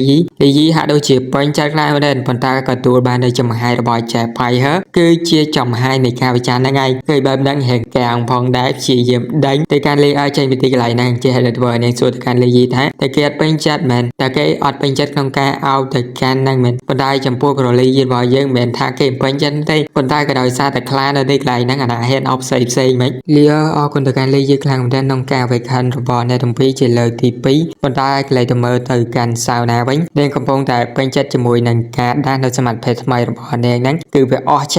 ายเจียงบนเทียนพ้องน้องไปแต่ลีใหญ่ได้ตรงจมูกหนังกาเอาtừการลีชีนั้นเจ็ดตัวอ่อยลียี่กับโปลมกคลางมาแทนสมหลังtừการชายพายลุกแกดังถ่ายทั่วมาได้เนี่ยจะไงแม้แต่กับบัดประจำตะโคต่างสามสับมวยระบายก็คือจะกับบัดหมายใจเอาหนังไงรอดใจไปตีไหลหนังทำร้องไปเลยจากการลียี่คลางมาแทนโดยสายลียี่พอเจียโดยโปลระบายก็ได้เมื่อสมัติเพศน้องคนการกรบกรมจากการมันนึกคือเจียสมัติเพศได้ตัวบานปีศาจในเมื่อไต้บนต่อมาไปลูกกับบานเรียบจำในกรุกนี้เอาสนับทางไปเชียจากการลียี่โดยเจียเรียบจำบุญดำไปบังการนักร้องมวยขนมการเคลมการดันชันพองได้เอาไปเชียโปรเกเรียบจำขนมการบังการเกียร์ในไปขังหมกเทียดพองจำนายลียี่บอยยังคงปงแต่ดาวก็ดำไปรอในละบอเรื่องจากการชายไปลุยในสบายจัดมาไว้ไอ้เกี่ยกับบานดาตัวโรคในห้างมวยได้ลุในกองได้ตะบงพองได้ในไปได้ลียี่คงปงแต่ติงในกองได้ตะบงในพองได้เอาไปยี่ฟันดังทำเอาปีไหนนู้นที่โดยเจ้าเขานั่งคืนกำปงแต่งใจมันได้อายจังเวกบาลใจแท้เวทแต่หัวติงดาวกองได้บงดำใบ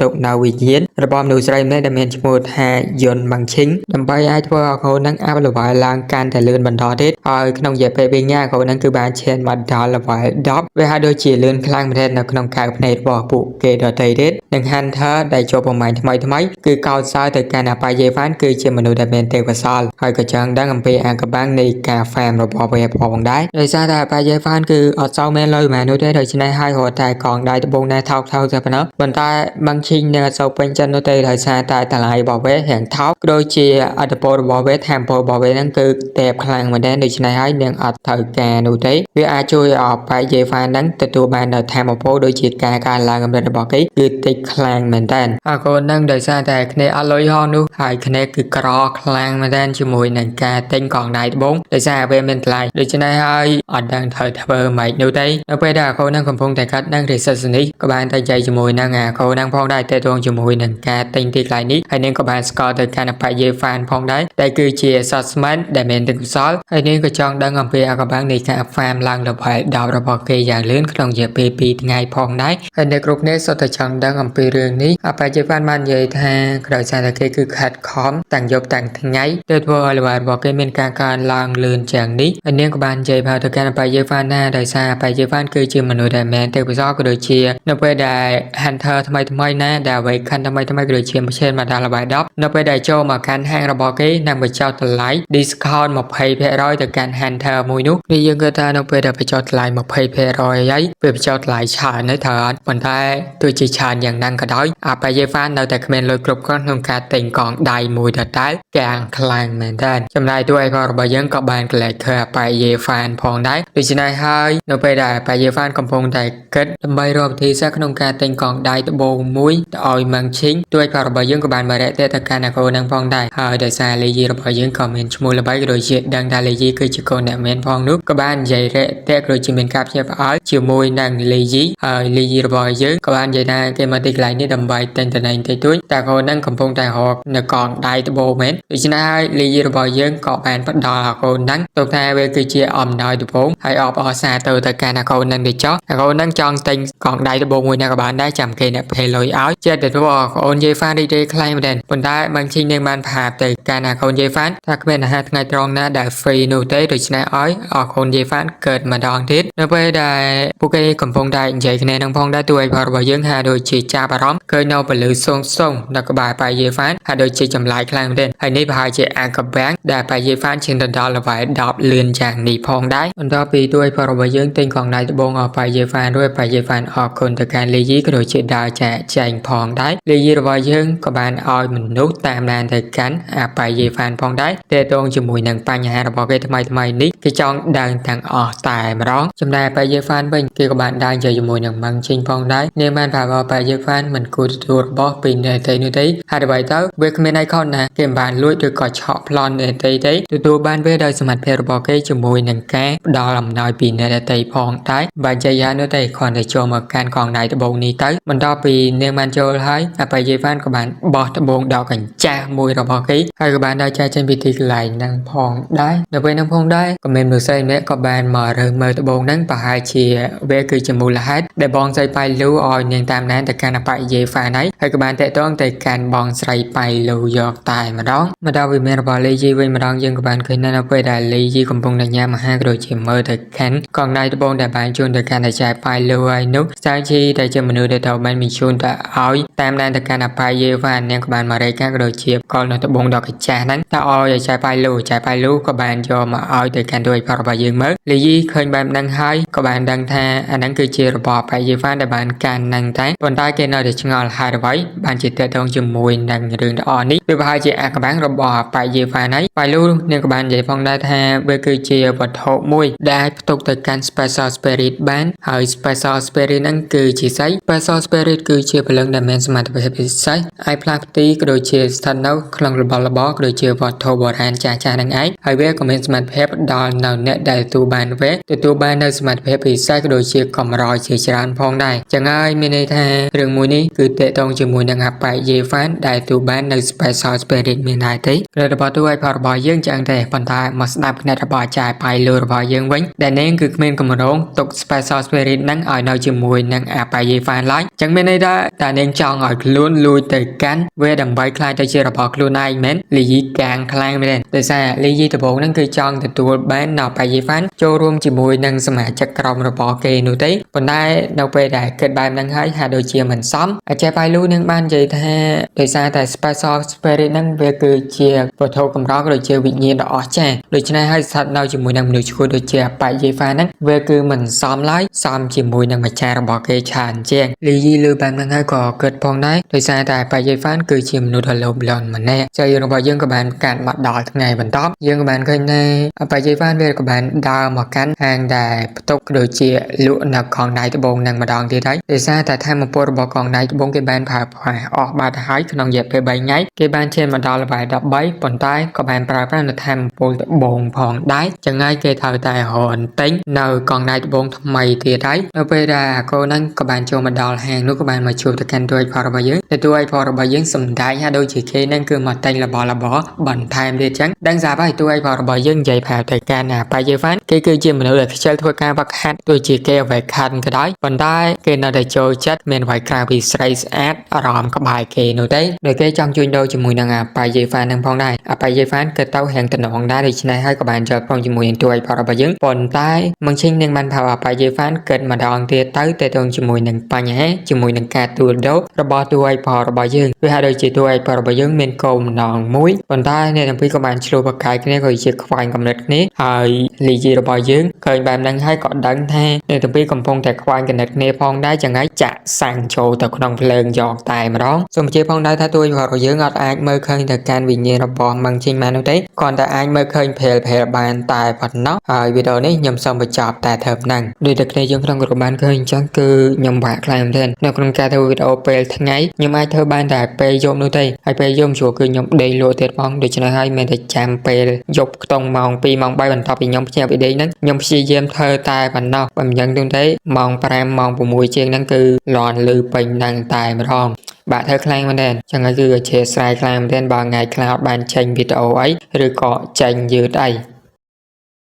Hello សួស្តីសិស្សសាស្ត្រផុសហេទាំងអស់គ្នាដេកនៅបើមិនតាន់ដេកទេមើលវីដេអូនេះសិនទៅខ្ញុំធ្វើវីដេអូនេះហើយខ្ញុំដេកដែរហើយថ្ងៃនេះខ្ញុំចង់អរគុណទៅកាន់បងស៊ីមិញគាត់បាន donate ដល់ខ្ញុំ2រៀលហ្នឹងគាត់ donate នៅក្នុងរឿងឈិនយ៉ននោះទេប៉ុន្តែខ្ញុំក៏អរគុណគាត់នៅក្នុងវីដេអូនេះសិនហ្មងទៅដោយសារខ្ញុំតាន់បានធ្វើរឿងឈិនយ៉នទេចាំធ្វើរឿងឈិនយ៉នខ្ញុំអរគុណគាត់ម្ដងទៀតនៅក្នុងរឿងឈិនយ៉នហ្មងទៅហើយមុនចូលទៅកាន់វីដេអូហ្នឹងកុំភ្លេចជួយចុច Subscribe ចុច Like នៅក្នុងវីដេអូនេះម្នាក់មួយផងហើយ join Telegram យើងម្នាក់មួយផងកុំឲ្យកាត់ពេលយើងចូលទៅកាន់សាយយើងបើយើងយកតែម្ដងទៅពេលនេះបានចាប់ដើមជាមួយនឹង Lee គឺបាន hip hop ជាមួយនឹង Remo Waken ជាលើកទី2របស់គេប្រាប់ទៅកាន់អបាយេ fan ស្ដាប់ក៏ដូចជាចង់បកលទៅកាន់អបាយេ fan ផងដែរអបាយេ fan រៀងប៉ាសែតប៉ុន្តែចង់ក្រោយនៅតែទទួលយកនិងអរគុណទៅកាន់ Lee ដដែលRemo ហ្នឹងទោះឲ្យបងរបស់យើងចង់បង្កើតមែនក៏បានដែរតែតែក្បាលវ៉ាល់គាត់នោះទេចំណែកបងជីងវិញនឹងបានគិតថានៅពេលដែលជពាក់កូនធំអញ្ចឹងច្បាស់ជាត្រូវសងធំវិញជាមិនខានចំណែកទោះឲ្យផលរបស់យើងគឺកើតឲ្យតែងផលប្រយោជន៍ពីបាយេ fan អំពីរមូមួយនេះហើយបន្តមកបានសួរទៅកាន់បាយេ fan ពេលមកទីកន្លែងនេះដើម្បីអីអាកូនហ្នឹងក៏គិតទៅកាន់អតីតកាលវិញដោយសារតែវាគឺផាមកចេញដែលអត្ថប្រយោជន៍របស់នេះគឺជួយគេមានសមត្ថភាពនៅពេលដែលស្លាប់ទៅកាន់បិសាចទទួលបាននៅ experience កូនទ្វេជា2ដូច្នេះហើយគេមានក្រងផ្ដល់នាងយកទៅឲ្យទៅឲ្យផលរបស់យើងវាពិសាជាងបើទុកនាងនៅនឹងគេនោះដោយសារគេគ្មានអភ័យក្នុងការឲ្យនាងស្រូបចិញ្ចក់បាននោះទេមូលហេតុគឺដោយសារតែកូននឹងវាលះហាមពេកដូច្នេះហើយបន្តដោយមួយទួយផលរបស់យើងបានលុយតិចតួចហើយមិនឈប់បានរបស់ទិញទៀតហើយអកូនជា fan ក៏បានរៀបរាប់ឲ្យទួយផលរបស់យើងដឹងអំពី Special Spirit ដែលគេមានផងដែរហើយវាមានអត្ថប្រយោជន៍ម៉េចចឹងទៅចង់ដោះដូរមួយទួយផលរបស់យើងលីយីក៏អត់បដិសេធផងដែរដូច្នេះក៏បានដោះដូរជាមួយនឹងអាកូនហ្នឹងទៅ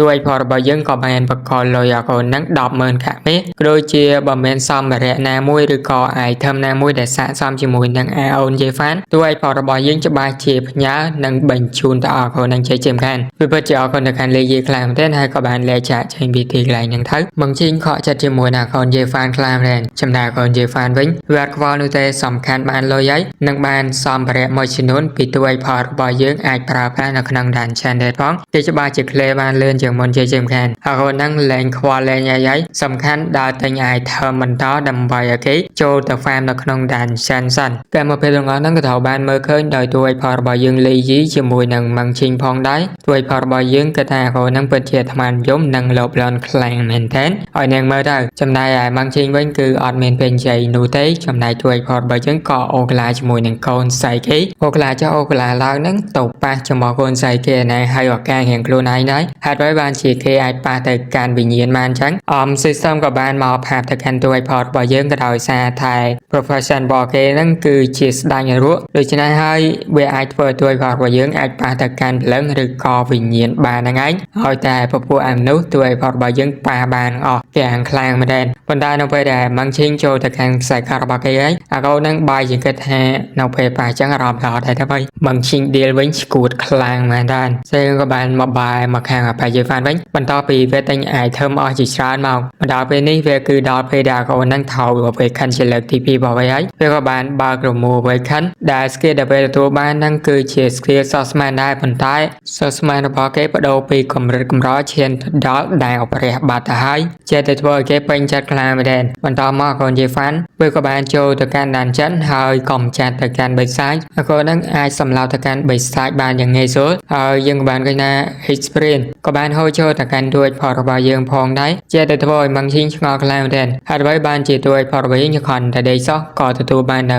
experience ដែរគេពិតជាឆ្ងល់ប៉ុន្តែទួយផលរបស់យើងក៏បានភ្ញាក់ជាមួយនឹង system និយាយផាមកកាន់គេផងដែរលីយីបានបកស្រាយច្រើនប្រាប់ទៅកាន់អាចារ្យម៉ាំងឈីងនោះទេឲ្យនាងចូលមកកាន់ខ្សែកាត់របស់គេវិញមកហើយយើងបានឃើញថាអ្នកដតីទៀតបន្តពីអ្វីខាន់ហើយក៏បានសម្លាប់ទៅកាន់បិសាចហើយឲ្យតែអ្នកបានផាផា skill របស់ទួយផលរបស់យើងក្នុងការអ្វីខាន់ជាលើកទី2ហ្នឹងនៅពេលដែលសម្លាប់ទៅកាន់បិសាច experience ដែលទទួលបាននឹងត្រូវបានបូកបញ្ចូលមកកាន់តួ report របស់យើងដូចគ្នាខ្ញុំមិនដឹងថាត្រូវស្មើគ្នាឬក៏ចែកជាពីរនោះទេច្បាស់ផងដែរចំណែកឯ Pro League វិញពិតជារីករាយខ្លាំងមែនទែនមិនខ្វល់ថាពីណាសម្លាប់នោះទេសំខាន់បន្ទាប់ពីគេងូតទឹកនឹងឈានដល់ level 13បាត់ហើយ skill ផ្សេងៗក៏បាន upgrade ហើយបន្តមកក៏បានមកនិយាយជាមួយនឹងអាចារ្យម៉ាំងជីងគណៈពេលនឹងផងដែរអាចារ្យប៉ៃលូក៏បានខ្លងមើលទៅកាន់តួ report របស់យើងដូចគ្នាបន្តពីឪពុករបស់គេឲ្យតាមដានដោយសារតែប្រហែលថ្ងៃហ្នឹងតួ report របស់យើង comment បានទៅចេញឃ្លេទៅកាន់ dungeon នោះទេដូច្នេះហើយឪពុករបស់គេបារម្ភខ្លាចថាកូនរបស់ខ្លួនខ្លាចទៅជាមនុស្សអត់ប្រយោជន៍លេងខ្វល់ពីការងារគិតតែស្រីញៀនបនអីចឹងណាប៉ុន្តែតួ report របស់យើងក៏បានប្រាប់ទៅកាន់អាចារ្យប៉ៃលូវិញគេទៅឃ្លេ dungeon ហើយដូច្នេះហើយពេលល្ងាចចាំគេមកវិញធាមហាឆ្ងាញ់តូគេផងប៉ៃលូអត់បានបកស្រាយច្រើននោះទេឪពុករបស់គេគឺបានលឺដោយផ្ទាល់ទៅជាខ្លួនឯងហើយបន្តមកសាយើងក៏បានបង្ហាញនៅទីកន្លែងមួយផងដែរវាហាក់ដូចជាវងសត្វល្អិតជាច្រើនគឺបានប្រយុទ្ធជាមួយនឹងណាម្នាក់ដែល system គឺបានផាមកកាន់តួ report របស់យើងដែលជា dungeon ដែលតួ report របស់យើងត្រូវទៅ clear និងចង់ clear ហ្នឹងហើយក៏បានបង្ហាញនៅ skill summoner របស់តួ report របស់យើងផងដែរដែលគេអាច summon ទៅកាន់ខងតបិសាចក៏ដូចជាមេតបិសាចដែលមានកម្រិតក៏ដូចជាកម្លាំងខ្លាំងផងដែរឥឡូវនេះមិនបាច់ប្រយុទ្ធដល់នោះទេគ្រាន់តែវិជាកងទ័ពអាចសម្លាប់ទៅកាន់ demon មកដែរហើយក៏បានមកដល់ dungeon ដែលគេត្រូវចូលដើម្បី clear ខ្លាយទៅជា player level 15ជាដែលធ្វើឲ្យគេរីករាយខ្លាំងមែនទែននៅពេលដែលគេគិតអំពីរឿងនេះហើយមិនបាច់ឆ្ងល់ថាកូននឹងសប្បាយចិត្តរឿងអីទេមើលទៅវាក៏ដឹងផងដែរហើយដល់ពេលដែលមកដល់មុខ dungeon ឬបញ្ចូលនឹងផងដែរ system ក៏បានផ្ដល់តម្រុយឲ្យតួ report របស់យើងដូចគ្នាថាមានក្រុមមួយគឺបានចូលទៅកាន់ dungeon មួយហ្នឹងក៏ដូចជាកំពុងតែ clear ផងដែរហើយឲ្យតួ report របស់យើងទេទៅ system ក៏បានផ្ដល់តម្រុយផងដែរគឺជា I level 20ហើយ profession របស់គេគឺជា swordsman តួ report របស់យើងទេថាអាចារ្យប៉ៃហើត្រឹមត្រូវ system ក៏បានផ្ដល់រង្វាន់ក៏ដូចជាឲ្យតួ report របស់យើងចូលទៅកាន់ dungeon ដើម្បីជួយ clear ទៅកាន់អាចារ្យប៉ៃហើដើម្បីទទួលបាននៅរង្វាន់ផ្សេងទៀតផងដែរក៏ដូចជាដំឡើងរបស់គេលីយីពេញចិត្តខ្លាំងមែនបន្ទាប់ពីលីយីទទួលបាននៅរង្វាន់ហើយគេក៏បានចូលទៅកាន់ dungeon ជាបន្តទៀតទៅសេយើងក៏បានកាត់មកដល់ក្នុង dungeon យើងបានឃើញថាក្រុមរបស់អាចារ្យប៉ៃហើនឹងកំពុងតែចាត់ការទៅកាន់កងទ័ពបិសាចជាច្រើនតែម្ដងមានគ្នារបស់អាចារ្យប៉ៃហើគឺបានសមនទៅកាន់បិសាចដើម្បីចូលមកចាត់ការទៅកាន់កងទ័ពសត្វល្អិតផងដែរចំណែកអាចារ្យប៉ៃហើជាមួយនឹងអាចារ្យមីយ៉ាខ្ញុំមិនដឹងថាឈ្មោះរបស់នាងស្អីនៅតែហៅមីយ៉ាតែម្ដងទៅចូលទៅចាត់ការទៅកាន់បិសាចដូចជានៅពេលនោះផងដែរតួ report របស់យើងក៏បានចូលមកកាន់ dungeon នឹងដូចគ្នាជាមួយនឹងអាចារ្យបង្ធីងកំពុងតែឆ្ងល់ថាពួកគេមកដល់ dungeon ហើយមានក្លិនអាក្រក់ខ្លាំងមែនប៉ុន្តែលីយៀតខ្វល់នោះទេបានបើកនៅកែវភ្នែករបស់គេក៏ហៅទៅកាន់កងទ័ពខ្មោចរបស់គេដើម្បីចាត់ការនឹង clear dungeon នេះយកតែម្ដងសេយើងក៏បានកាន់មកដល់កន្លែងរបស់អាចារ្យប៉ៃហើរបស់យើងវិញម្ដងយើងក៏បានឃើញថានាងជាមួយនឹងមីយ៉ាកំពុងតែត្រូវបានកងទ័ពសត្វល្អិតគឺឡោមព័ន្ធមកកាន់អ្នកទី2ប៉ុន្តែអ្នកទី2គឺអាចទប់ទល់ជាប់ជាមួយនឹងកងទ័ពមួយក្រុមនឹងដូចគ្នាប៉ុន្តែប្រសិនបើនៅតែបន្តបែបហ្នឹងទៀតពួកគេច្បាស់ជាត្រូវស្លាប់នៅទីកន្លែងនេះជាច្រើនមុនពេលដែលពួកគេត្រូវបានចាត់ការដោយម្ចាស់ស្ត្រីសត្វល្អិតប្រសិនបើពួកគេចង់ក្លែងមកកាន់ dungeon មួយនេះមានតែវិធីសាស្ត្រមួយគត់គឺត្រូវតែសម្លាប់ទៅកាន់ម្ចាស់ស្ត្រីសត្វល្អិតដោយសារតែនាងប្រសិនបើនៅគឺនៅតែអាចកោះហៅទៅកាន់កងទ័ពសត្វល្អិតជាបន្តបានមិនចាស្លាប់នោះទេដូច្នេះហើយពួកគេមានតែជំរឿតែមួយគត់ហើយពួកគេបើមិនចឹងនោះទេមានតែចាកចេញពី dungeon មួយនេះដោយប្រើរមូ scroll របស់ពួកគេហ្នឹងឯងនៅពេលដែលពួកគេចិត្តនឹងត្រូវបានកងទ័ពសត្វល្អិតចូលវេបហៅបន្តឲ្យនោះតួ report របស់យើងក៏បានមកជួយក៏ដូចជាដាក់សម្ពាធទៅកាន់កងទ័ពសត្វល្អិតទាំងអស់នោះក៏ដូចជាបញ្ចេញនៅកាយវិការមកដូចជា hero ចឹងហើយក៏បានកោះហៅមកកាន់កងទ័ពក៏ដូចជាមេតបខ្មោចរបស់គេផងដែរឲ្យចាត់ការជាមួយនឹងកងទ័ពសត្វល្អិតហើយធ្វើជាព្រះ របស់ជីសិសមកជួយលើកទៅកាន់អាចារ្យប៉ៃហើនាងក៏ឆ្ងល់ផងដែរហេតុអ្វីបានជាលីយីចូលមកកាន់ទីកន្លែងនេះមីយ៉ាឆ្ងល់ថាលីយីនឹងគឺជានរណានាងក៏ទៅដឹងហើយថាការពេលមករយៈមុនហ្នឹងគឺមានមនុស្សម្នាក់ដែលបានឃ្លាទៅកាន់ Skeleton Dungeon ហើយខ្ញុំនៅគឺជាអាកូនមួយនេះហ្នឹងឯងតែគាត់គឺជាអ្នកឃ្លា Dungeon មួយនោះតែប្រហែលអ្នកទេតែប៉ុណ្ណោះហើយឃ្លាតែម្នាក់ឯងទៀតផងជាដែលធ្វើឲ្យព័ត៌មានមួយហ្នឹងគឺល្បីល្បាញខ្លាំងមែនទែនណាក៏ដឹងផងដែរប៉ុន្តែមិនដឹងថាពីណាគេគឺជាតួឯកហើយជប់សារទៅកាន់ប្រលីទៅកុំឲ្យគាត់ឈោខ្លាំងពេកក៏បានដែរនៅគាត់វិញថាបើសិនបើចង់ឃ្លាមកកាន់ Dungeon មួយនេះត្រូវតែចាត់ការទៅកាន់ម្ចាស់ស្ត្រីស ល្អិតបើពួកគេមិនទាន់បានសម្លាប់ទៅកាន់នាងនោះទេកងទ័ពសត្វល្អិតជាច្រើននឹងត្រូវបានលេចឡើងជាបន្តបន្ទាប់និរន្តរ៍អត់ចេះចប់ឡើយហើយពួកគេនឹងអស់កម្លាំងតតែនៅពេលដែលរៀបរាប់នឹងក៏មានកងទ័ពសត្វល្អិតមកចាត់ការពួកគេផងដែរប៉ុន្តែក៏ត្រូវបានមេតបរបស់ទួយផតរបស់យើងចាត់ការបានយ៉ាងស៊ីផុយក៏ដូចជារេរាំងមកកាន់កងទ័ពសត្វល្អិតទាំងអស់នោះផងដែរហើយពួកគេក៏បានពិភាក្សាគ្នាបន្តតើគួរតែចាត់ការនឹង Claire Dungeon នេះឡើយអត់ប៉ុន្តែពួកគេមើលទៅអត់មានសមត្ថភាពនោះទេប៉ុន្តែទួយផតរបស់យើងគឺបានបដិសេធជាពិសេសសមាជិករបស់ពួកគេក៏បានមកម្នាក់ទៀតផងដែរដែលចែកហ្នឹងគឺមានជំនាញ Summoner ហ្នឹងឯងដែលនឹងគឺអាចកោះហៅទៅកាន់សាន់ចាំបានប៉ុន្តែមិនដូចទួយផតរបស់យើងនោះទេកោះហៅសិតកងទ័ពខ្មោចតែម្ដងនៅពេលដែលពួកគេពិភាក្សាគ្នាសម្រាប់សម្រួលពួកគេទាំង3គឺចង់ប្រើ remove scroll ដើម្បីចាកចេញពីទីកន្លែងហ្នឹងយកតែម្ដងហើយទួយផតរបស់យើងអត់ខ្វល់ឡើយពួកគេចង់ចាកចេញក៏ចាកចេញទៅគេចង់ក្លែមកកាន់ Dungeon មួយហ្នឹងហើយបើមានកងទ័ពសត្វល្អិតកាន់តែច្រើនគឺកាន់តែល្អសម្រាប់ Pro GM មុខស្រីរបស់យើងដោយសារតែគាត់គឺត្រូវការ level ជាច្រើនដើម្បីឈានទៅដល់ level 15ហ្នឹងឯងហើយប្រូនឹងប្រឈមមុខជាមួយនឹងកងទ័ពជាមួយនឹងម្ចាស់ស្រីសត្វល្អិតមិនតាន់បានប្រមាណហ្នឹងហងណាគាត់ក៏បានបញ្ចេញនៅ skill level មិចសិភៅជីវិតនៃការស្លាប់របស់គាត់នឹងចាត់ការទៅកាន់ម្ចាស់ស្រីសត្វល្អិតជាមួយនឹងកងទ័ពសត្វល្អិតបាត់ហើយក៏ control វាចាប់ពួកវាជាមួយចូលទៅកាន់ដៃវិញកាចខ្លាំងណាស់ដែរលេងខូចគេឆៃមកហើយនៅក្នុងការសម្លាប់ទៅកាន់ម្ចាស់ស្រីសត្វល្អិតជាមួយនឹងកងទ័ពសត្វល្អិត 36666 ក្បាលតួឯករបស់យើងទទួលបាន experience ជាច្រើនខ្លាំងមែនហើយជាពិសេសទៀតនោះគេមានអាចារ្យមកជាងក្នុងការ experience របស់គេទៀតនោះជាដែលធ្វើឲ្យ experience របស់គេដែលទទួលបានហ្នឹងគុណពីមិនដឹងថាប្រមាណនោះទេហើយដោយសារ experience របស់ចូលទៅកាន់អាចារ្យមកជាងច្រើនពេកដែលធ្វើឲ្យនាងមិនអាចទ្រាំទ្របានក៏ដូចជាបដិសេធនឹងមុខក្រហមផងដែរប៉ុន្តែមិនអាចបដិសេធបានឡើយហើយនៅទីបំផុតទួយផលរបស់យើងក៏អាចទម្លុះពី level 13ឈានទៅដល់ level 17ខ្លាំងមែនដែរណាកូនហ្នឹងលេងខូច KJM ហើយប៉ុន្តែយើងមានការភ្ញាក់ផ្អើលតែប៉ុណ្ណឹងនោះទេអាចឲ្យបាយហើយមានការភ្ញាក់ផ្អើលខ្លាំងមែនដែរដោយសារតែពួកគេ farm ដល់ level មួយវាពិតជាយឺតប៉ុន្តែទួយផលរបស់យើង farm ម្ដងឈានដល់4 level តែប៉ុណ្ណោះកាំងខ្លាំងមែនដែរលន់លឺស្អីទេមិញចំណែកឯមីយ៉ាវិញនាងក៏កាំងផងដែរដោយសារវាមានភាពខុសគ្នាខ្លាំងមែនដែរជាមួយនឹងកំពូលកូនអ្នកមានទួយផលរបស់យើងហ្នឹងប្រៀបធៀបជាមួយនឹងពួកគេគ្រាន់តែជា player ឬក៏អ្នកវាខិនធម្មតាតែប៉ុណ្ណោះហើយទួយផលរបស់យើងក៏បានដើរមកនិយាយជាមួយនឹងពួកគេវិញបន្ទាប់ពីឡើងរបាយឡើងចិត្តហើយចឹងហើយក៏ជាបញ្ចេញនៅ potion មួយផងដែរជាទៅធ្វើឲ្យចាបាយហើយរបស់យើងមានការភ្ញាក់ផ្អើលផងដែរហើយនឹងគឺជារបស់ដែលនាងត្រូវការដើម្បីផលិតនៅរមូរដើម្បីវាខិនជាលើកទី2បានហើយវាគឺជាវត្ថុធាតុផ្សំមួយដែលនាងត្រូវការហើយក៏ប្រាប់ទួយផលរបស់យើងលើកមុនហ្នឹងឯងហើយចង់ឲ្យទួយផលរបស់យើងបកកលឲ្យនាងប៉ុន្តែនាងនឹងបងខ្លាយដូចគ្នាចំពោះលីយីវិញគេបកកលឲ្យទៅកាន់ពួកគេ free យកតែម្ដងអត់គិតលុយនោះទេជាដែលធ្វើឲ្យពួកគេមានការព្យាបាលខ្លាំងមែនប៉ុន្តែក៏អរគុណទៅកាន់លីយីផងដែរហើយដោយសារតែពួកនាងគឺបាននិយាយថាវាគឺជាសម្ភារៈមួយក្នុងការបង្កើតនៅរមូរដែលអាចវាកាន់ជាលើកទី2បានដូច្នេះហើយលីយីក៏បានបញ្ចេញនៅរមូរចេញមកតែម្ដងជាដែលធ្វើឲ្យពួកគេមានការព្យាបាលខ្លាំងមែនហើយ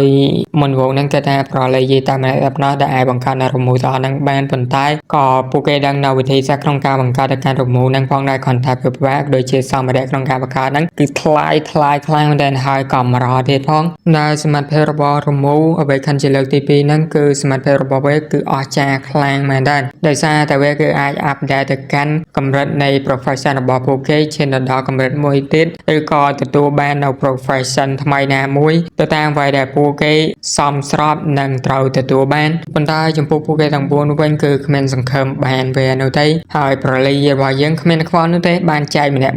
មួយយកតែម្ដងជាតែពួកគេមានការព្យាបាលឆ្ងល់ថាហេតុអ្វីបានជាទួយផលរបស់យើងត្រូវឲ្យនាងជាពិសេសនោះតើពួកគេគឺអាចសងអ្វីបានទៅកាន់លីយីប្រាប់ថាមិនបាច់សងឯច្រើនទេព្យាយាមតែ farm ឡើង level របស់ពួកគេទៅហើយយើងក៏ដឹងកំណែរបស់ pro លីយីផងដែរបើពួកគេបាន experience មែនខ្លួនក៏បាន experience ប៉ុណ្ណឹងផងដែរខូចគេខ្លាំងមែនដែរហើយពួកគេគិតថាពួកគេគឺជាពាក់កណ្ដាលកាន់លីយីហើយប៉ុន្តែចៃបាយហើយក៏គិតខ្លួនឯងដែរថាប្រហែលជាទួយផលរបស់យើងចង់ប៉ះពាល់ខ្លួនហើយដោយសារទួយផលរបស់យើងលេងខូចទៅកាន់អាចារ្យបាយហើយដូចជា2ដងមកហើយប៉ុន្តែទោះជាយ៉ាងណាក៏ដោយពួកគេចង់អរគុណទៅកាន់ទួយ ផលរបស់យើងនឹងចង់ធ្វើអ្វីមួយសម្រាប់លេយីមិនតាន់បាននិយាយឲ្យហងព្រោះលេយីក៏បានចាក់ចែងពីទីកន្លែងហ្នឹងបាត់ទៅហើ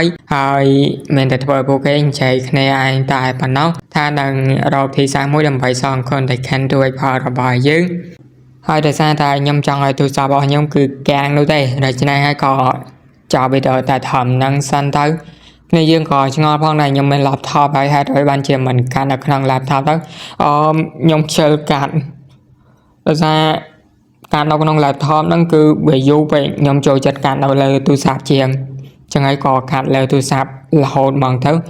លើ laptop ខ្ញុំទុកមើលរឿងហ្នឹងហើយក៏ទុកធ្វើ assignment ក៏ដូចជាមេរៀនផ្សេងក៏ទុកកាត់វីដេអូតិចតួចដែរគ្រាន់តែវីដេអូហ្នឹងខ្ញុំកាត់សរុបភាគនោះទេចឹងមែនតើប៉ុណ្ណឹងនោះទេហើយក៏អរគុណខ្លាំងមែនសម្រាប់គួរជួយចុច Sub ចុច Like ឬជា Join Telegram ហើយបើមានទឹកចិត្តក៏ជួយ Donate ដល់ admin កំសត់ម្នាក់នេះហង Goodbye Hello សួស្តីអ្នកនរគ្នាស្វាគមន៍មកកាន់ផាត6នៃរឿង GM មកស្រ័យរបស់យើងហ្នឹងឯងហើយមិនបាច់ឆ្ងល់ទេហេតុអ្វីបានជាខ្ញុំដាក់ឈ្មោះ GM មកស្រ័យក្រោយសារតាប្រូហ្នឹងគាត់មកស្រ័យខ្លាំងមែនដែរ Forecast ក៏ដោយសារស្រ័យផងដែរអត់និយាយយ៉ាងទេសង្ឃឹមថាចុច Sub ចុច Like ក៏ដូចជា Join Telegram ខ្ញុំម្នាក់មួយផងស្អីយើងក៏បានកាន់មកដល់ផ្ទះរបស់ Pro Lazy វិញម្ដងដំរាយយ៉ាងក៏បានមកគ្រប់នឹងរងចាំមកកាន់ Lazy របស់យើងហើយចែកបាយលុយសារទៅកាន់គាត់ខ្លាំងតែដោយសារតែបាត់តែមកទៅសឿតបណ្ដោះបន្តឡើយឈានមកដល់ level 17បាត់ហើយនៅពេលដែលអរគុណដូចជានិយាយចោលឡើងនឹង system ក៏បានប្រាប់ថាដោយសារ Temple ដែលឈានទៅដល់ level 17ហ្នឹងវាលើលោទៅដូច្នេះហើយរាងកាយជាមួយនឹងវិញ្ញាណរបស់ទួយផលរបស់យើងធေါ်បាត់បាននោះទេត្រូវតែធ្វើការចម្រាញ់វាហើយគេក៏បានលេទៅកាន់អ្នកនរគ្នាចូលទៅកាន់បន្ទប់សិនដើម្បីធ្វើការចម្រាញ់ក៏ដូចជា Forecast របស់គេផងដែរជាបាយលុយសារកាន់ទួយផលរបស់យើងខ្លាំងមែនតែនៅខាងហ្នឹងចំណែកទួយផលរបស់យើងវិញនៅក្នុងបន្ទប់របស់គេកំពុងតែធ្វើការសម្រួលក៏ដូចជាចម្រាញ់នៅតាមម៉ាពរបស់គេផងដែរដោយសារតែរាងកាយរបស់គេពិបាកក្នុងការតាមតយើងបានឃើញថាអាចារ្យទេពសសខ្មែររបស់យើងក៏បានមកជួយទៅកាន់ទួយផលរបស់យើងដើម្បីសម្រួលកម្លាំងរបស់គេផងដែរហើយនៅតាមផតប្រឡយក៏បានចម្រាញ់នៅតាមពលរបស់គេបានសម្រេចសមត្ថភាពផ្សេងៗរបស់គេឈានឡើង100ដងវាខ្ពស់ខ្លាំងមែនបន្ទាប់ពីជួយទៅកាន់ទួយផលរបស់យើងហើយនៅទាំងពីរក៏បានលេទួយផលរបស់យើងឆាយឆេញទៅវិញទៅទួយផលរបស់យើងក៏បានបើកមើលសមត្ថភាពរបស់គេផងដែរបន្ទាប់ពីមានការកើនឡើងក៏មិននន់ដូចគ្នាហើយអ្វីដែលគេរងចាំនោះគឺជាកញ្ចក់កម្មពេលជាមួយនឹងអាចារ្យសក់ខ្មែររបស់យើងទួយផលរបស់យើងគឺបានជួបបាត់ទៅហើយដូច្នេះហើយអ្វីដែលគេចង់ដឹងបន្តគឺកញ្ចក់កម្មពេលហ្នឹងហើយនៅពេលដែលគេទួបានគេសង្ឃឹមថានៅពេលដែលបើកមើលទៅកាន់កញ្ចក់កម្មពេលហ្នឹងគឺមើលសេសាជាច្រើនហើយបន្តមកស្អីយើងក៏បានកាន់នៅពេលទួយផលរបស់យើងគឺចោលមកកាន់រੂអ្វីដែលគេមកកាន់រੂហ្នឹងគឺដើម្បីទទួលយកនៅកញ្ចក់កម្មពេលក៏ដូចជាឆែកមើលទៅកាន់វាហ្នឹងហើយនៅពេលដែលមកដល់រੂហើយគេនៅតែគិតរឿងស្រ័យនោះទេហើយក៏មានមនុស្សម្នាក់ក៏បានណែនាំគេផងដែរតែតងជាមួយនឹងកញ្ចក់កម្មពេលហ្នឹងនៅពេលដែលទួយផលរបស់យើងឆែកមើលនៅកញ្ចក់កម្មពេលហ្នឹងវាអាចផាបឲ្យទួយផលយើងដឹងថាទួយផលយើងចង់ដឹងស្អីវាអាចផាបបានទាំងអស់ដូច្នេះហើយការល្អខ្លាំងមែនដែរគិតរឿងស្រីទៀតហើយនិយាយទៅឲ្យតែនៅលើ universe មួយនេះពិភពលោកមួយនេះទួយផលរបស់យើងចង់ដឹងអីសម័យកាលណានៅទីកន្លែងណាក៏បានផងដែរមិនថាឋានរត់ឋានសួគ៌អីក៏ដោយទួយផលរបស់យើងគឺចង់ដឹងប្រភពដើមនៃបិសាចទាំងអស់ដែលបានមកដល់ទីកន្លែងនេះក៏ដូចជាធ្វើឲ្យមនុស្សអវ័យខាន់ផងដែរមូលហេតុនោះគឺដោយសារតែឋានសួគ៌ដួលរលំវត្តនៃការចាប់បដិសន្ធិគឺមិនច្បាស់លាស់ក្នុងនាមខ្ញុំគឺជាអធិរាជដូច្នេះហើយខ្ញុំស្បត់នឹងសន្យាថានឹងការពេលមកកាន់ពូជពងមនុស្សហើយមនុស្សអ្នកនោះហាក់ដូចជាទួយផលរបស់យើងចឹងគេក៏ខាំងផងដែរទើបដឹងថាមកពីឋានសួគ៌ដួលរលំទៅបិសាចវាឆ្លៀនពេលមកកាន់ពូជពងមនុស្សហើយនៅពេលនោះផងដែរក៏មានមនុស្សអ្នកនៅចំពោះមកគេផងដែរក៏កាំងសួរថាគឺជាណាអាគាត់នឹងបាននិយាយថាទួយផលរបស់យើងនឹងគឺជាការចាប់បដិសន្ធិរបស់គាត់ជាទៅធ្វើឲ្យគេខាងខ្លាំងមែនដែរហើយទួយផលរបស់យើងបាននិយាយថាគេគឺជាកូនអ្នកមានដូចជាមនុស្សធម្មតាតែប៉ុណ្ណោះហើយក៏ជា Vacant Player ធម្មតាដូចគ្នាវាគ្មានពាក់ព័ន្ធជាមួយនឹងការចាប់បដិសន្ធិស្អីនោះទេគាត់បាននិយាយវិញថាកើតមកជាកូនអ្នកមានទ្រព្យសម្បត្តិស្អីប៉ុន្តែឯនៅតែមានតំណែងរបស់ឯងជានិច្ចគាត់ក៏បានបង្ហាញមកកាន់ទួយផលរបស់យើងថាបើសិនបើទួយផលរបស់យើងមិនហាយ Vacant ជាលើកទី2នឹងក្លាយទៅជាអត្រេកហ្វឹងទូនោះទេក្នុងរយៈពេល3ខែមិនថាឡើយទ្រព្យសម្បត្តិដែលមានសូម្បីតែ ชีวิตរបស់ឯងនឹងក៏មិនសល់ផងដែរជាពិសេសនៅពិភពលោកមួយនេះនឹងត្រូវបានបំផ្លាញជាមិនខានលីអត់យល់នោះទេគេគ្រាន់តែជា Awaken Player ម្នាក់ដែលមាន level 17តែប៉ុណ្ណោះតែគេអាចទៅជួយស្អីបានគាត់បានប្រាប់ទៅកាន់លីវិញថា level ហ្នឹងវាគ្មានអីសំខាន់នោះទេវាក៏មិនអាចកំណត់នូវជោគវាសនារបស់មនុស្សបានដែរប៉ុន្តែនៅពេលដែល Awaken ហើយឯងច្បាស់ជាដឹងនៅអ្វីដែលឯងត្រូវធ្វើដូចជាកម្លាំងពេលរបស់ឯងជាមិនខានគាត់និយាយទៅខ្លួនឯងតែប៉ុណ្ណឹងគេអាំងខ្លាំងមែនដែរបន្តពីបាននិយាយជាមួយនឹងអត្រីហ្វឹងទូចាស់ហើយទួយក៏របស់យើងក៏បានចាក់ចែងមកវិញក៏ដូចជាត្រូវបានគ្រប់ដល់អ្នកត្រីផងដែរជាពិសេសគេក៏ទទួលបាននៅឈុតរបស់អត្រីហ្វឹងទូផងដែរតែឈុតហ្នឹងក៏មានអត្ថប្រយោជន៍មួយចំនួនដូចគ្នាបង្កើនដល់ stat ក៏ដូចជាកម្រិតបាត់ទួយផលរបស់យើងឲ្យមានសមត្ថភាពខ្លាំងអីចឹងទៅដំបូងហ្នឹងគេថាមករកស្អីស្អាតជាមួយនឹងកញ្ចក់កម្មពេលហ្នឹងទេប៉ុន្តែឥឡូវនេះបើជាមកទទួលនៅភារកិច្ចសង្គ្រោះពិភពលោកឯណាធុញខ្លាំងមែនទេថែមទាំងអត់បានមើលនៅស្រីស្អាតងូតទឹកទៀតគេអាំងឈាមបន្តមកទួយផលរបស់យើងក៏បានចែងមកដល់ពិភពលោកបច្ចុប្បន្នរបស់គេវិញដូចជាការរអូដែលត្រូវឲ្យខ្លួននឹងខ្លាចទៅជាអត្រីហ្វឹងទូក្នុងរយៈពេល3ខែវាពិតជាត្រង់នឹងសម្ពាធខ្លាំងមែនដែរជាពិសេសមកជិញនឹងក៏បានចែងមកនាមនៅស្មានថាដើរតាមទួយផលរបស់យើងនេះគឺត្រូវតែរងនៅគ្រោះថ្នាក់ក៏ដូចជាគ្រោះមហន្តរាយផែបនឹងសោះបាត់ដឹងមុនអ្នកអត់ចង់ដើរតាមទៅកាន់ទួយផលរបស់យើងនោះទេប៉ុន្តែធ្វើម៉េចចូលជួយជាមួយនឹងលីយីហើយចឹងហើយមានតែប្រឹងប្រែងអស់ពីសមាធិភាពតែប៉ុណ្ណោះលីយីបានប្រាប់ថាបាយបារម្ភនោះទេកុំភ័យសន្សល់ពេកពួកគេនៅមានរយៈពេល2ខែទៀតដែរតែហើយត្រូវតែចាប់យកកេះឲ្យបានល្អនៅក្នុងការប្រកួត Conquest Battle ហ្នឹងឯងជំនួយអំពីការឡើង Experience 3ដងរបស់ចែមងឈិងគេច្បាស់ជាមានទំនុកចិត្តក្នុងការវេខាន់ជាលើកទី2ហើយនឹងធ្វើឲ្យផ្សារនៅក្នុងការប្រកួតសមរភូមិ Conquest Battle នាពេលខាងមុខនេះសើយើងរបស់យើងក៏បានកាន់មកដល់ខាងម្ចាស់ទីក្រុងវិញម្ចាស់ទីក្រុងបានបញ្ជាឲ្យទូពគាត់ការពារមកកាន់ទីក្រុងហ្វ្រាំងទូរបស់ពួកគេសុវត្ថិភាពនិងសណ្ដាប់ធ្នាប់របស់ទីក្រុងពឹងផ្អែកលើគាត់ហើយបន្តមកម្ចាស់ក្រុងក៏បាននិយាយជាមួយនឹងលោកម្ចាស់តៃប៉ៃទាក់ទងជាមួយនឹងការប្រកួតខាងមុខនេះតើលោកគឺមានតម្រូវស្អីខ្លះអត់ដោយពួកគេគឺនិយាយទាក់ទងជាមួយនឹងទេវសលដែលបានលេចឡើងនៅពេលថ្មីនេះក៏ដូចជាដាស់និងអ្វីខណ្ឌធម្មពលរបស់ពួកគេជាមួយនឹង profession នឹងផងដែរជាមួយនឹងការប្រកួតនៅខាងមុខនេះម្ចាស់ក្រុងសង្ឃឹមថាជើងឯកនឹងទួបានមកកាន់ក្រុងរបស់គាត់ហើយបើនិយាយពីក្រុងដទៃវិញគឺមានមនុស្សចំនួន3នាក់ផងដែរតែសុទ្ធតែជាទេវសលដែលឈានទៅដល់ level 30ចំនួន2នាក់និង level 29ចំនួន1នាក់ហើយ profession របស់ពួកគេគឺកម្រនិងអស្ចារ្យខ្លាំងមែនទែនធ្វើទៅបើតែពួកគេមិនមែនជាអ្នកខ្លាំងនៅក្នុងទីក្រុងដទៃក៏ដោយប៉ុន្តែពួកគេគឺជាអ្នកដែលមានទេវសលដូច្នេះហើយតើលោកគឺអាចណែនាំមនុស្សឬក៏មានមនុស្សណាអ្នកនៅក្នុងទីក្រុងហ្វឹងទូរបស់ពួកគេដែលអាចប្រៀបធៀបនិង control ទៅកាន់ពួកគេបានដែរឬក៏អត់បញ្ជាយពីសមត្ថភាពទាក់ទងជាមួយនឹងទេវសលវិញគឺមានមនុស្ស2នាក់ដែលគាត់ចង់ណែនាំទៅឲ្យម្ចាស់ក្រុងបានដឹងម្នាក់គឺលីយីម្នាក់ទៀតគឺជាអាបាយេហ្វានដែលអនាគតរបស់ក្មេងទាំងពីរនេះគឺមើលមិនឃើញនោះទេសមត្ថភាពរបស់ពួកគេពិតជាខ្លាំងមែនទែននៅក្នុងការអាប់ level បានយ៉ាងលឿនប៉ុន្តែម្ចាស់ក្រុងគឺអត់សូវពេញចិត្តជាមួយនឹងលីយីនោះទេដោយសារតែដឹងសាបហើយលីយីថ្មីត្បិតតែគេគឺបាន clear ទៅកាន់ Dungeon Skeleton តែម្នាក់ឯងពិតប្រាកដមែនប៉ុន្តែលីយីគឺបានប្រើប្រាស់ធនធាននិងទ្រព្យសម្បត្តិរបស់គូសាច្រើនខ្លាំងមែនទែនជាតែធ្វើឲ្យគាត់គឺអត់សូវចូលចិត្តទៅកាន់លីយីឡើយលោកម្ចាស់ថៃប៉ៃគាត់បាននិយាយវិញថ្មីត្បិតតែលីយីធ្វើបែបហ្នឹងមែនប៉ុន្តែលោកគឺធ្លាប់បានឃើញថាកូនអ្នកមានដទៃទៀតបានឈានមកដល់ល្បែងដូចលីយីគឺលឿនបែបហ្នឹងអត់ហើយនឹងទទួលបានជោគជ័យទៀតផងថ្មីត្បិតតែគាត់គឺអត់បានធ្លាប់ឃើញមនុស្សដែលមានទេពកោសល្យក៏ដូចជាប្រើប្រាស់ទ្រព្យសម្បត្តិដូចជាលីយីពិតមែនប៉ុន្តែគាត់នៅតែពេញចិត្តអាបាយេហ្វានដែលប្រើប្រាស់សមត្ថភាពតខ្លួនរបស់គេ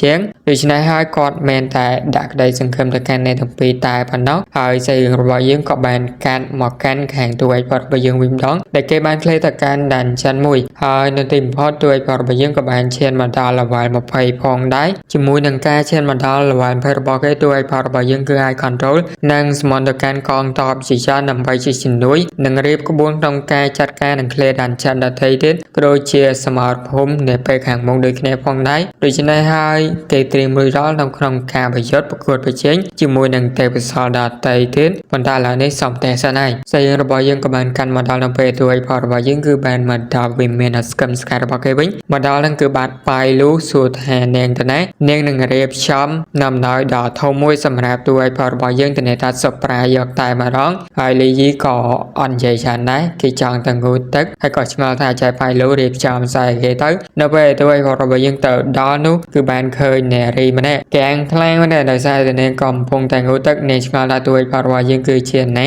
ឈួនមែនមកដល់ទីកន្លែងនេះលីក៏បានណែនាំខ្លួនថាគេគឺជាម្ចាស់ទេហ្នឹងហើយតែហេតុធ្វើឲ្យនាងគឺបានស្គាល់ទៅកាន់ទូឲ្យផលរបស់យើងលីយីហើយឈ្មោះទូឲ្យផលរបស់យើងអញ្ចឹងដល់ពេលដែលលីយីគឺលើបែបហ្នឹងហើយក៏បានចាំថានេះដែលធ្លាប់តែតែងតែហៅឈ្មោះមកកាន់គេបែបនេះគឺជាឈូយូហ្នឹងឯងដូច្នេះហើយគេរត់ចេញពីទីកន្លែងហ្នឹងយ៉ាងលឿនខ្លាចយល់ច្រឡំបន្ថែមទៀតចំណែកឯឈូយូវិញនាងក៏បានគិតអំពីទូឲ្យផលរបស់យើងផងដែរបាយគ្នាយូរហែកឡប់ដែរប៉ុន្តែមើលទៅក៏សង្ហាជាងមុនផងដែរអ្នកទាំងពីរពីក្មេងគឺធ្លាប់បានជួបគ្នាម្ដងប៉ុន្តែមិនដឹងថាតើអ្នកធ្នងនៅក្នុងនាមជាគូសារអ្នកមែនដូចគ្នាឬក៏ក្នុងនាមគឺជាបងប្អូនជាដូនមួយនោះទេគេមិនតាន់បានជាច្បាស់ឡើយហើយឈូយូហ្នឹងឯងដែលជាទេវសោម្នាក់នៅក្នុងចំណោម3អ្នកអំបញ្ញមិញដែលខ្ញុំបានរៀបរាប់តែនាងមានល្វល់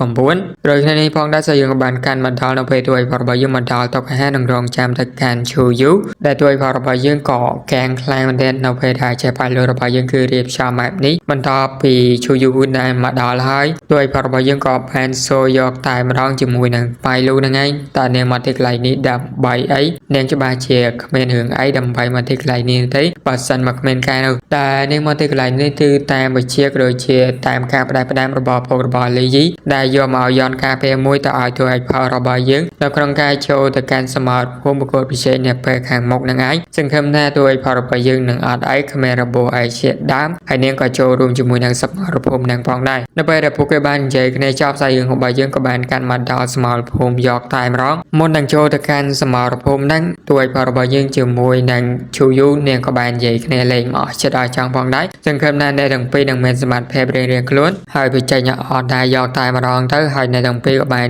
ចូលទៅកាន់សមរភូមិប្រកួតប្រជែងនឹងយកតែម្ដងយើងបានឃើញថាអ្នកគ្រប់គ្នាគឺបានហោះជាពន្លឺចំណែកឯលំចាត់ហើយប៉ាជាមួយនឹងម្ចាស់ក្រុងវិញក៏បាននិយាយទៅជាមួយនឹងពន្លឺនេះផងដែរដែលមនុស្សដែលមានពន្លឺពណ៌បៃតងគឺជាមនុស្សដែលមាន profession កម្រចំណែកឯពណ៌ខៀវវិញគឺធម្មតាប៉ុន្តែក៏បានចាប់អារម្មណ៍ជាមួយនឹងពន្លឺពណ៌មេមួយពន្លឺពណ៌មេនេះពួកគេគឺអត់ដឹងថាគឺជាពន្លឺ profession កម្រិតអីឡើយប៉ុន្តែថៃប៉ាគាត់គឺធ្លាប់បានលើថាមនុស្សដែលមាន profession កម្រិតវិរៈភាពគឺមានពន្លឺពណ៌ស្វាយតែប៉ុណ្ណោះប៉ុន្តែនេះគឺជាពណ៌មេក៏កាំងផងដែរចាំមើលថាមនុស្សម្នាក់នោះគឺជានរណាទៅហើយយើងបានឃើញថាមនុស្សគ្រប់គ្នាគឺបានមកដល់ទីកន្លែងដើម្បីធ្វើការប្រកបប្រជែងផងដែរតែទីកន្លែងនោះផងដែរនៅពេលដែលពួកគេបានចូលមកដល់ហើយស្រាប់តែមានថាដូចជា NPC មួយចឹងគឺបានចែកមកណែនាំខ្លួនទៅកាន់មនុស្សគ្រប់គ្នាពួកគេគឺអាចហៅមកកាន់នាងថា Lord Tenji ព្រោះលីយីរបស់យើងគ្រាន់តែលើឈ្មោះហ្នឹងក៏រៀងកាំងជាមួយនឹង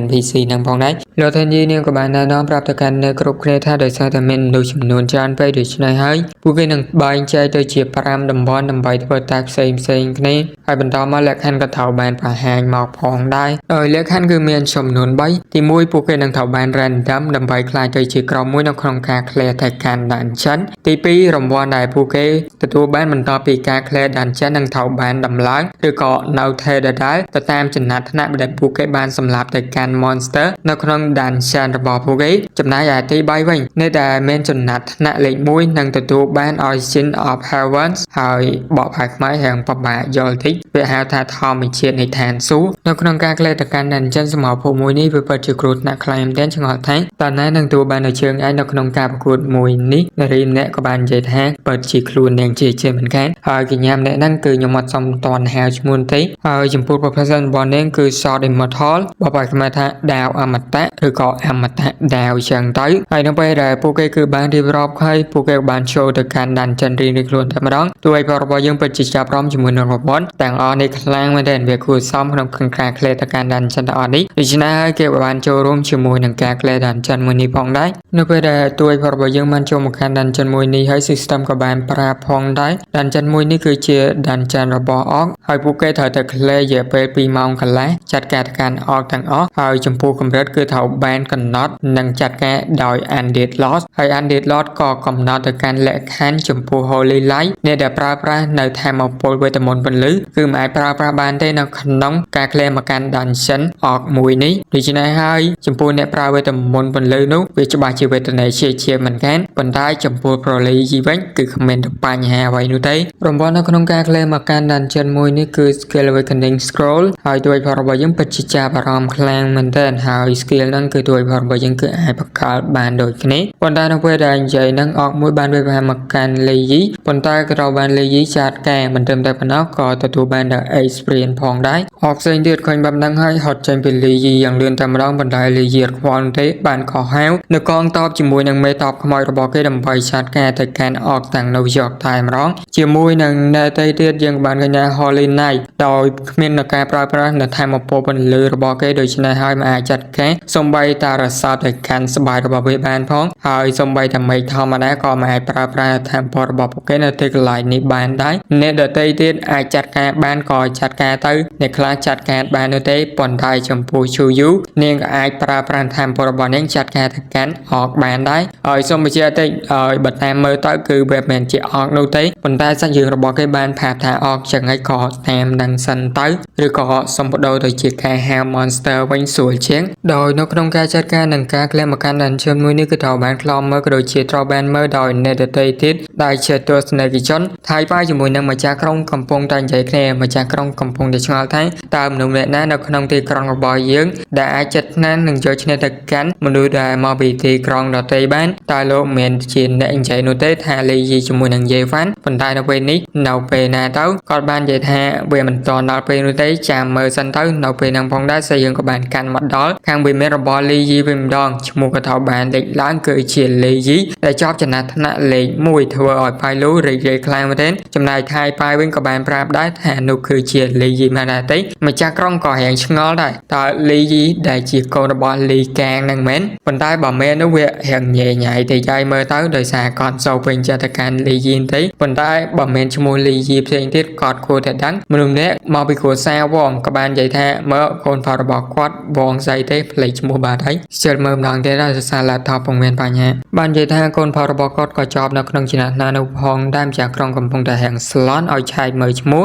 នោះទៀតក៏ឆ្ងល់ថាចំណាត់ណាលេខ1លេយីតើគាត់គឺជាណាមកពីក្រុមបកណាមែនដែរទេមិនជាលេយីដែលជាកូនអ្នកមែននោះទេមែនដែរទេបើកូនអ្នកមែននោះកាំងខ្លាំងមែនទេហើយក៏មែននោះក៏កំពុងតែខ្លោមមើលទៅកាន់អ្នកទាំងពីរផងដែរប្រហែលមិនដឹងថាគឺជានរណាឡើយចំណែកលោកចាត់ហើយប៉ាវិញក៏បានកើតផងដែរប្រហែលជាមិនលេយីទេមើលទៅប៉ុន្តែគាត់ក៏នៅជាឆ្ងល់ថាលេយីហ្នឹងគឺជាមនុស្សម្នាក់ណាទៅចំណែកលេយីរបស់យើងនៅក្នុងដានចិនវិញបន្ទាប់ពីក្លែមកកាន់ដានចិនហើយក៏ទទួលបានរង្វាន់ផងដែរហើយណាមួយទៀតលេយីរបស់យើងគឺចោលចំណាក់ណាក់លេខ1ដូច្នេះហើយ Skill Awakening Scroll ហ្នឹងគេទទួលបានដំឡើងនៅការកុននឹង3ដូច្នេះហើយក៏ទទួលបាន3ដងចឹងទៅជាទៅធ្វើឲ្យគេរៀងរីករាយដែរដូច្នេះហើយការក្លែទៅកាន់ដានចិនមិនថប់ជាមួយនឹងការប្រើប្រាស់របស់ភ្នែកស្ដាច់រੂភ្នែកស្ដាច់រੂគឺអាចប្រើប្រាស់និងមើលទម្លុះនៅការបំផន់គ្រប់យ៉ាងបានទាំងអស់ហើយអាចវាយតម្លៃនៅវត្ថុដ៏មានតម្លៃឬក៏អ្វីៗផ្សេងទៀតមិនអាចលាក់ជាមួយនឹងភ្នែករੂ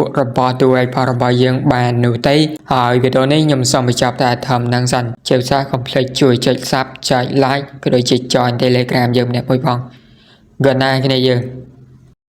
មុននឹងចូលទៅកាន់វីដេអូអរគុណទៅកាន់វីរៈមួយសែនបាទហើយកុំឲ្យខាតពេលយូរយើងចូលទៅកាន់សាច់រឿងរបស់យើងយកតែម្ដងទៅដើម្បីបញ្ញាបញ្ចប់សាច់រឿងមួយនេះតែកុំភ្លេច Join Telegram យើងម្នាក់មួយផងសាច់រឿងក៏បានចាប់ដើមនៅពេលដែលមនុស្សគ្រប់គ្នាកំពុងតែចាប់ដើមឃ្លាទៅកាន់ដានចិនបន្តទៀតទៅហើយអ្នកខ្លះពិតជាធន់ខ្លាំងមែនទេដោយសារតែមានអ្នកខ្លះលេងហាយចឹងណាគឺជាទៅឲ្យផលរបស់យើងហ្នឹងហើយដៃតែម្នាក់ហ្នឹងក៏ត្រូវបានសម្លាប់ទៅដោយកោភ្លីងបាទទៅចំណែកឯមេជាមួយនឹង Fighter វិញក៏ត្រូវបានសម្លាប់បន្តទៀតផង ផងដែរជាដែលធ្វើឲ្យអ្នកនៅខាងក្រៅនឹងក៏ដូចជាលោកម្ចាស់ថៃប៉ាអញ្ចឹងគាត់ក៏មានការព្យាបាលផងដែរដោយសារតែការសម្លាប់នេះវានៅតែបន្តអញ្ចឹងមានន័យថាសិស្សផ្សេងទៀតគឺជា player ផ្សេងទៀតនឹងរងគ្រោះថ្នាក់ចំណែកឯបារម្ភអ្នកនេះវិញឲ្យភ័យមុនគឺខ្ញុំអត់បានប្រាប់ថាគាត់គឺជាណានោះទេគាត់គឺជាឪពុករបស់លីយីនឹងឯងទូឲ្យគាត់របស់យើងដោយសាររូបខលដងហ្នឹងវារៀងកម្មាប់ដូច្នេះហើយខ្ញុំមើលស្គាល់ដល់ពេលមើលឈ្មោះទៅបានស្គាល់ជាស្រ័យបងចំណែកឪពុករបស់ប៉ែវងថងពីភ័យមុនក៏ខ្ញុំភ្លេចឈ្មោះប៉ែវងថងផងដែរលោកពូនឹងនៅតែបន្ត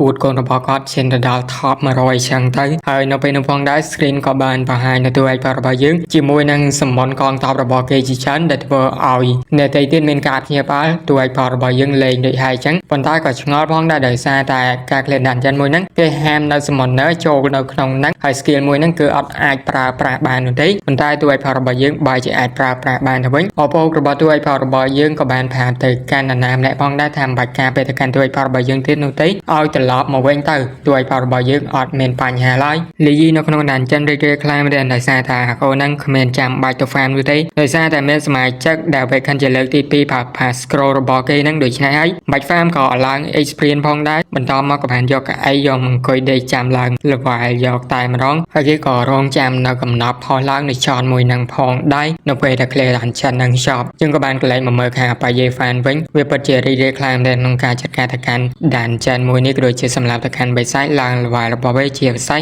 បើវាមិនបានផ្លាស់ប្ដូរជាមួយនឹងទួយផុតរបស់យើងនោះទេច្បាច់តែក្រោយបន្តមកក៏ឡើងទៅកាន់ចនទី2ជាមួយនឹងអ្នកទៀតឡើងទៅតាមប៉ាយេ fan ផងដែរនៅពេលដែលឈូយូនាងបានមកដល់ចនទី2ហើយនាងក៏មានការភ្ញាក់ផ្អើលជាខ្លាំងផងដែរដោយសារតែកម្រិតនៃដានចិនមួយនេះគឺត្រូវបានកើនឡើងហើយសមត្ថភាពគឺខ្លាំងមែនដែរសូម្បីតែលោកម្ចាស់ថៃប៉ាគាត់ក៏កាំងផងដែរដោយសារតែកម្រិតនៅលើកនេះវាខ្ពស់ជាងមុនខ្លាចតែសិស្សរបស់គាត់គឺអាចទប់ទល់បាននោះទេអ្នកទៀតរៀងកាំងផងដែរចំណែកឯឪពុករបស់ប៉ែវងថងបាច់ខ្វល់នោះទេគាត់កំពុងតែអួតកូនរបស់គាត់ទៀតហ្នឹងឯងកាំងខ្លាំងមែនអ្នកទីខ្ពើមុខខ្លាំងម្ចាស់ក្រុងគាត់តែងតែបារម្ភថាខ្លាចថាទីក្រុងហ្វឹងទូរបស់គាត់មិនទទួលបាននៅ top 1ហ្នឹងឯងចំណែកទូឲ្យផលរបស់យើងបន្តពីរងចាំ80លានឆ្នាំក្រោយមកកំណប់ក៏បានផុសឡើងក៏បានអស់ចែទេវសខ្មៅនាងចាប់យកកំណប់យកម្នេះហើយបន្តពីបើកំណប់ហ្នឹងក៏មានវត្ថុ3សម្រាប់ទូឲ្យផលរបស់យើងទី1គឺជារទេះពោះ9ធ្លាប់តែលឺអ្នក9ឥឡូវពោះ9ចំណែកទី2គឺជាសភៅ skill ចំណែកទី3គឺជាចិញ្ចៀនផ្ទុកដោយសារទូឲ្យផលរបស់យើងគឺមានសមត្ថភាពនៅក្នុងការអាប់ក្រេតទៅកាន់រទេះពោះ9ឈានទៅដល់អ្នក1ដូច្នេះហើយវាអត់សូវភ័យប្រហែលទេអាហ្នឹងបន្សាសមមួយគេចំណែកឯសភៅ skill វិញទូឲ្យផលរបស់យើងមិនខ្វះទេ skill ដូច្នេះឯសភៅហ្នឹងចាំរៀនតាមក្រោយទៅហើយក៏មកក្លែកមើលទៅកាន់ចិញ្ចៀនផ្ទុកវិញចិញ្ចៀនផ្ទុកឬក៏ចិញ្ចៀនលំហហ្នឹងគឺអាចផ្ទុកបានចំនួន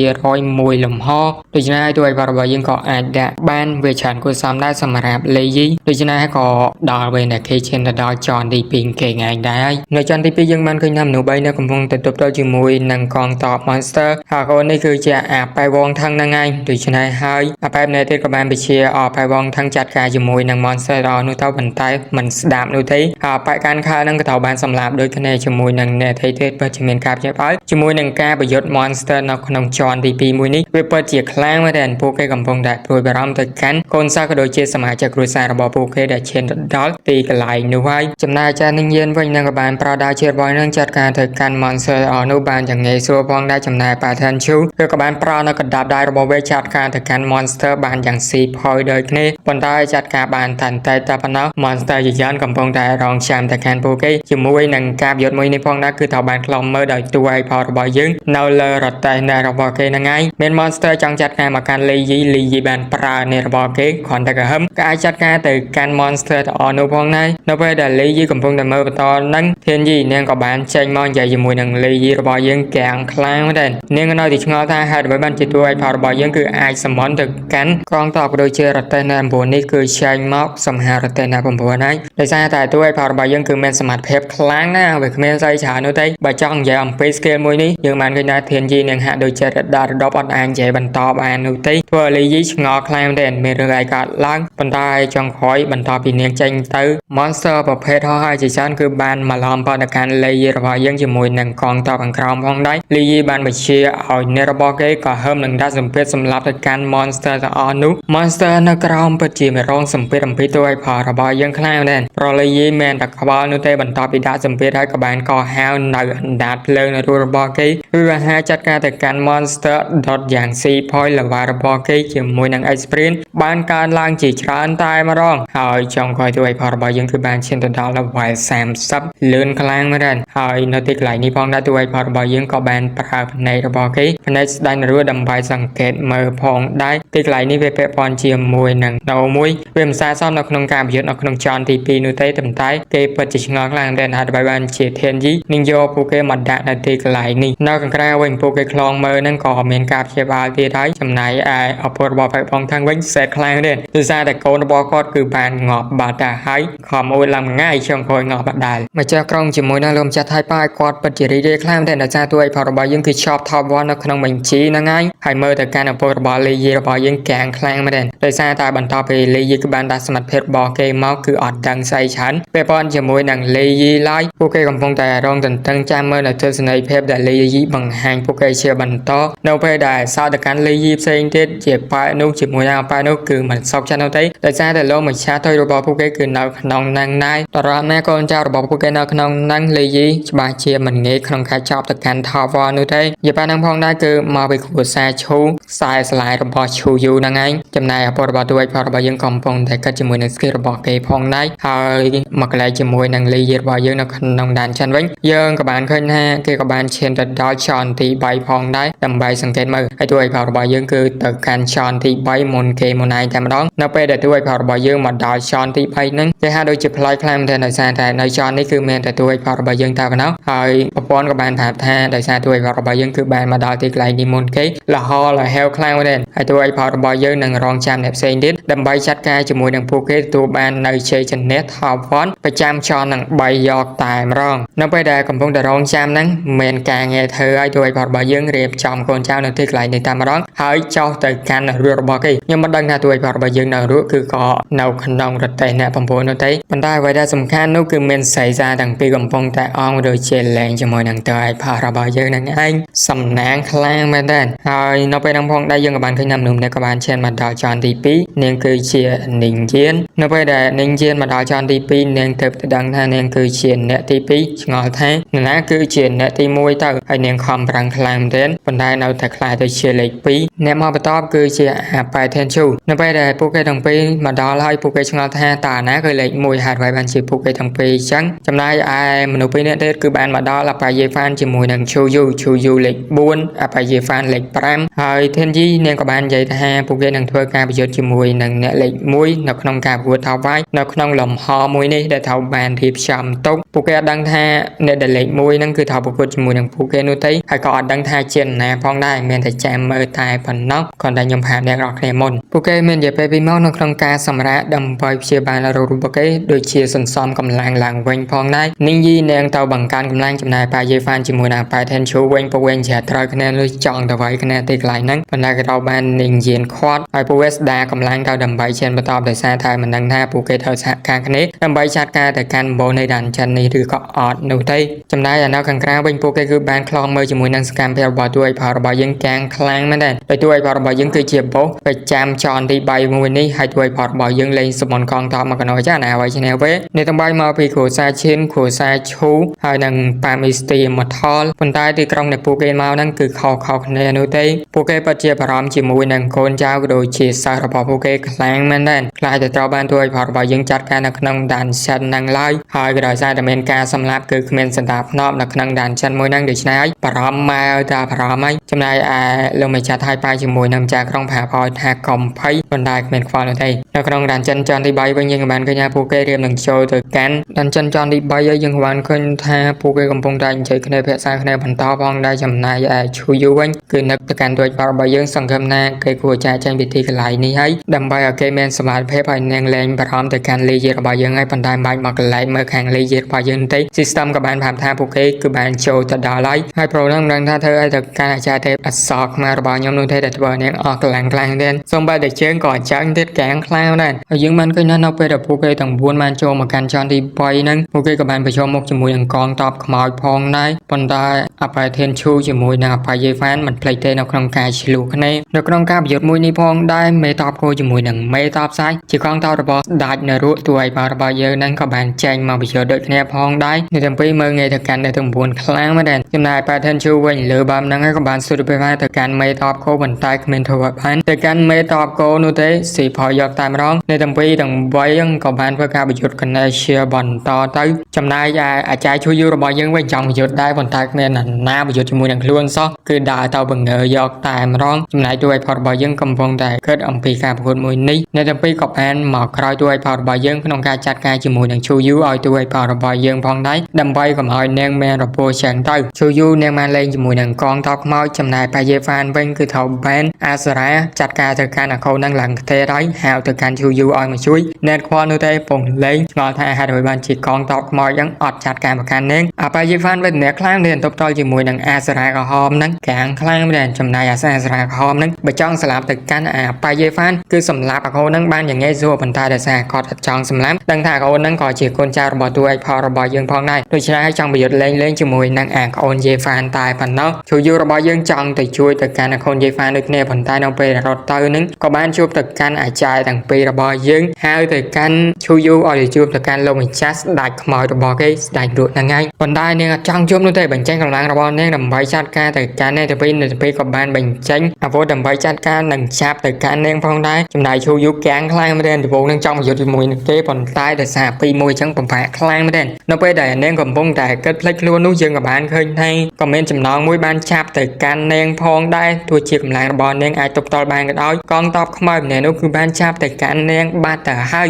ចិត្តទៅធ្វើឲ្យនាងកាំងខ្លាំងមែននៅពេលក៏បានសើទៅកាន់កងទ័ពនោះក៏ដូចជាទៅចាប់យកទៅកាន់អាចារ្យឈូយូដើម្បីឲ្យទៅជួបទៅកាន់លោកម្ចាស់លីយីរបស់គេវិញទៅនៅពេលដែលចាប់ឈូយូទៅកាន់ទីកន្លែងរបស់ទួយផរបស់យើងឆ្លងកាត់នៅកងទ័ពក៏ដូចជាមនុស្សទួយផរបស់យើងជាច្រើនដែលធ្វើឲ្យឈូយូនឹងកាំងផងដែរមានមនុស្សដែលមានកម្រិតខ្លាំងដល់ថ្នាក់ហ្នឹងហងនៅពេលដែលមកដល់នឹងបានឃើញនៅមេតបខ្មោចគឺថាមេតបខ្មោចហ្នឹងគឺជាស្ដេចនរោប៉ុន្តែនៅពេលនោះទួយផរបស់យើងក៏បានចេញមកជាហេតុដែលធ្វើឲ្យនាងកាំងខ្លាំងមែនបាយជាទួយផរបស់យើងទៅវិញហើយចោលបើខ្ញុំមិនអាចមានដែរទេហើយក៏បានដោះនៅចំណងទៅកាន់នាងវិញទៅវីដេអូនេះសូមបញ្ចប់តែត្រឹមហ្នឹងសិនទៅដោយសារខ្ញុំត្រូវទៅរៀនសិនចាំមកពីរៀនវិញចាំសម្រាយតបើមិនចឹងទេចាំកាត់ដាក់ឲ្យមកភាគទៀតហ្មងទៅ Good night ដល់គ្នាហើយនេះបើជាវីដេអូចុងក្រោយនៃសាច់រឿងលីយីរបស់យើងហើយដោយសារតែវាអត់ទាន់បានចេញភាគតទៀតនោះទេចឹងហើយក៏មានន័យថាខ្ញុំនឹងចាប់ផ្ដើមធ្វើរឿងឈិនយ៉នឡើងវិញផងដែរហើយប្រហែលជាត្រូវបើហើយប្រហែល chapter ដែលខ្ញុំអត់ទាន់បានបំពេញដើម្បីសរុបភាពពី chapter ទី1ដល់ chapter 200ឬក៏ពី part 1ដល់ part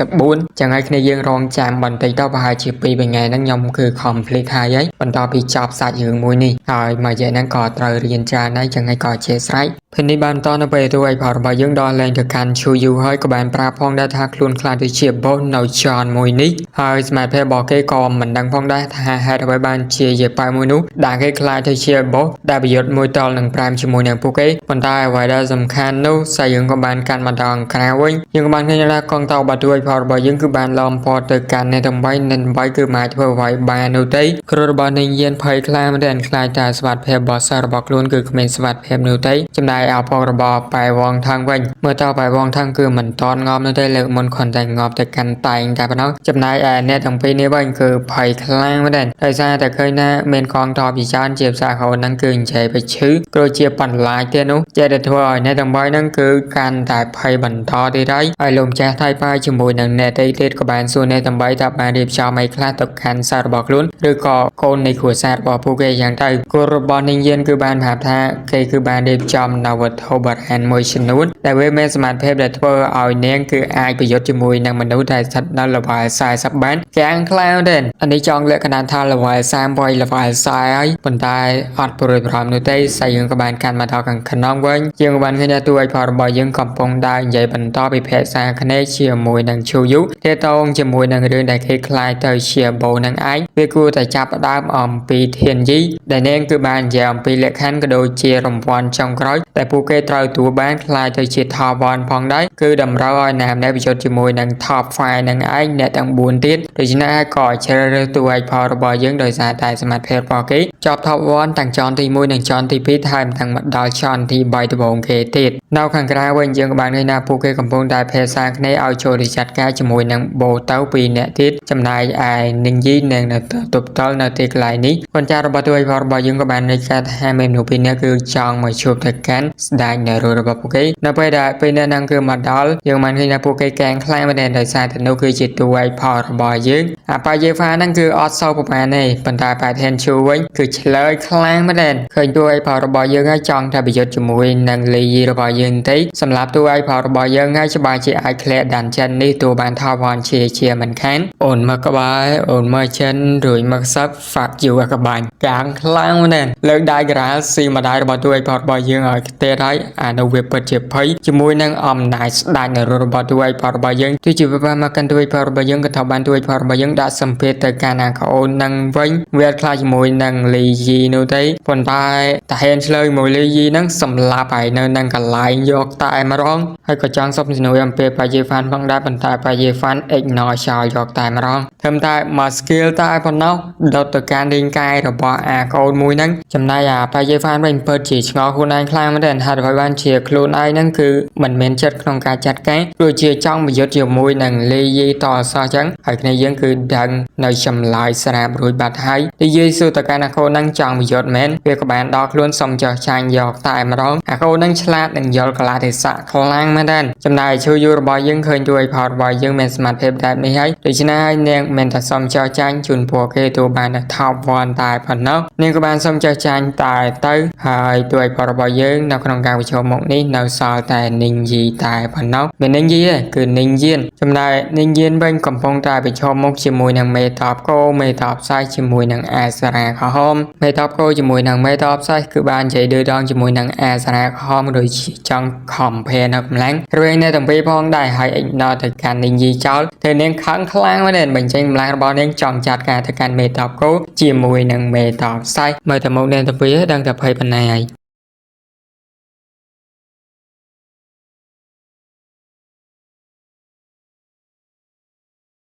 មេតបគោជាមួយនឹងមេតបសាយភ័យខ្លាំងដែរដោយសារតែនាងយាននឹងបានផលអត្តមេរបស់នាងចាត់ការទៅកាន់អ្នកទាំងពីរជាស្នាងល្អលបងអាស្រ័យមកជួយទៅកាន់អ្នកទាំងពីរតនដោយសារតែការគេចផុតរួចនេះហើយដែលធ្វើឲ្យនាងយាននឹងពិតជាមានការព្យាបាលខ្លាំងមែនទែនអ្នកទាំងពីរគឺមិនបានវិបហាទៅកាន់នាងយាននោះទេក៏ដោយសារតែតាមវិជារបស់តួឯកផលរបស់យើងចំណែកឯនាងយានវិញនាងក៏មិនបានទៅវិបហាបន្តអីទៀតដែរដោយសារប្រសិនបើវិបហាបន្តទៀតមានតែអត់ប្រយោជន៍តែប៉ុណ្ណោះហើយក៏បានលើសលេងរបស់តួឯកផលរបស់យើងនិយាយថាឮថានាងចង់ជួបខ្លួនមែនទេតួឯកផលរបស់យើងគឺបានចែងមកហើយរយៈទៅកាន់នាងយាននាងមិនស្មានថាតួឯកផលរបស់យើងគឺជាបោនោះទេហើយនាងក៏មិនបាននិយាយឲ្យច្រើនទេបន្ទាប់ពីភ្ញាក់ហើយក៏ចាក់ចែងពីចននឹងយកតែម្ដងតួឯកផលរបស់យើងក៏កាំងផងដែរប៉ុន្តែគ្មានតែផលនោះទេគេក៏ទទួលបានរង្វាន់អំពី system ផងដែរបន្ទាប់ពីចាត់ការ3ចនខ្លាចទៅជា top 1នៅក្នុងការប្រកួតប្រជែងមួយនេះហើយ Origin of Heaven ហ្នឹងគឺខ្ញុំហៅឈ្មោះហៅជាភាសាខ្មែរព្រោះហើយ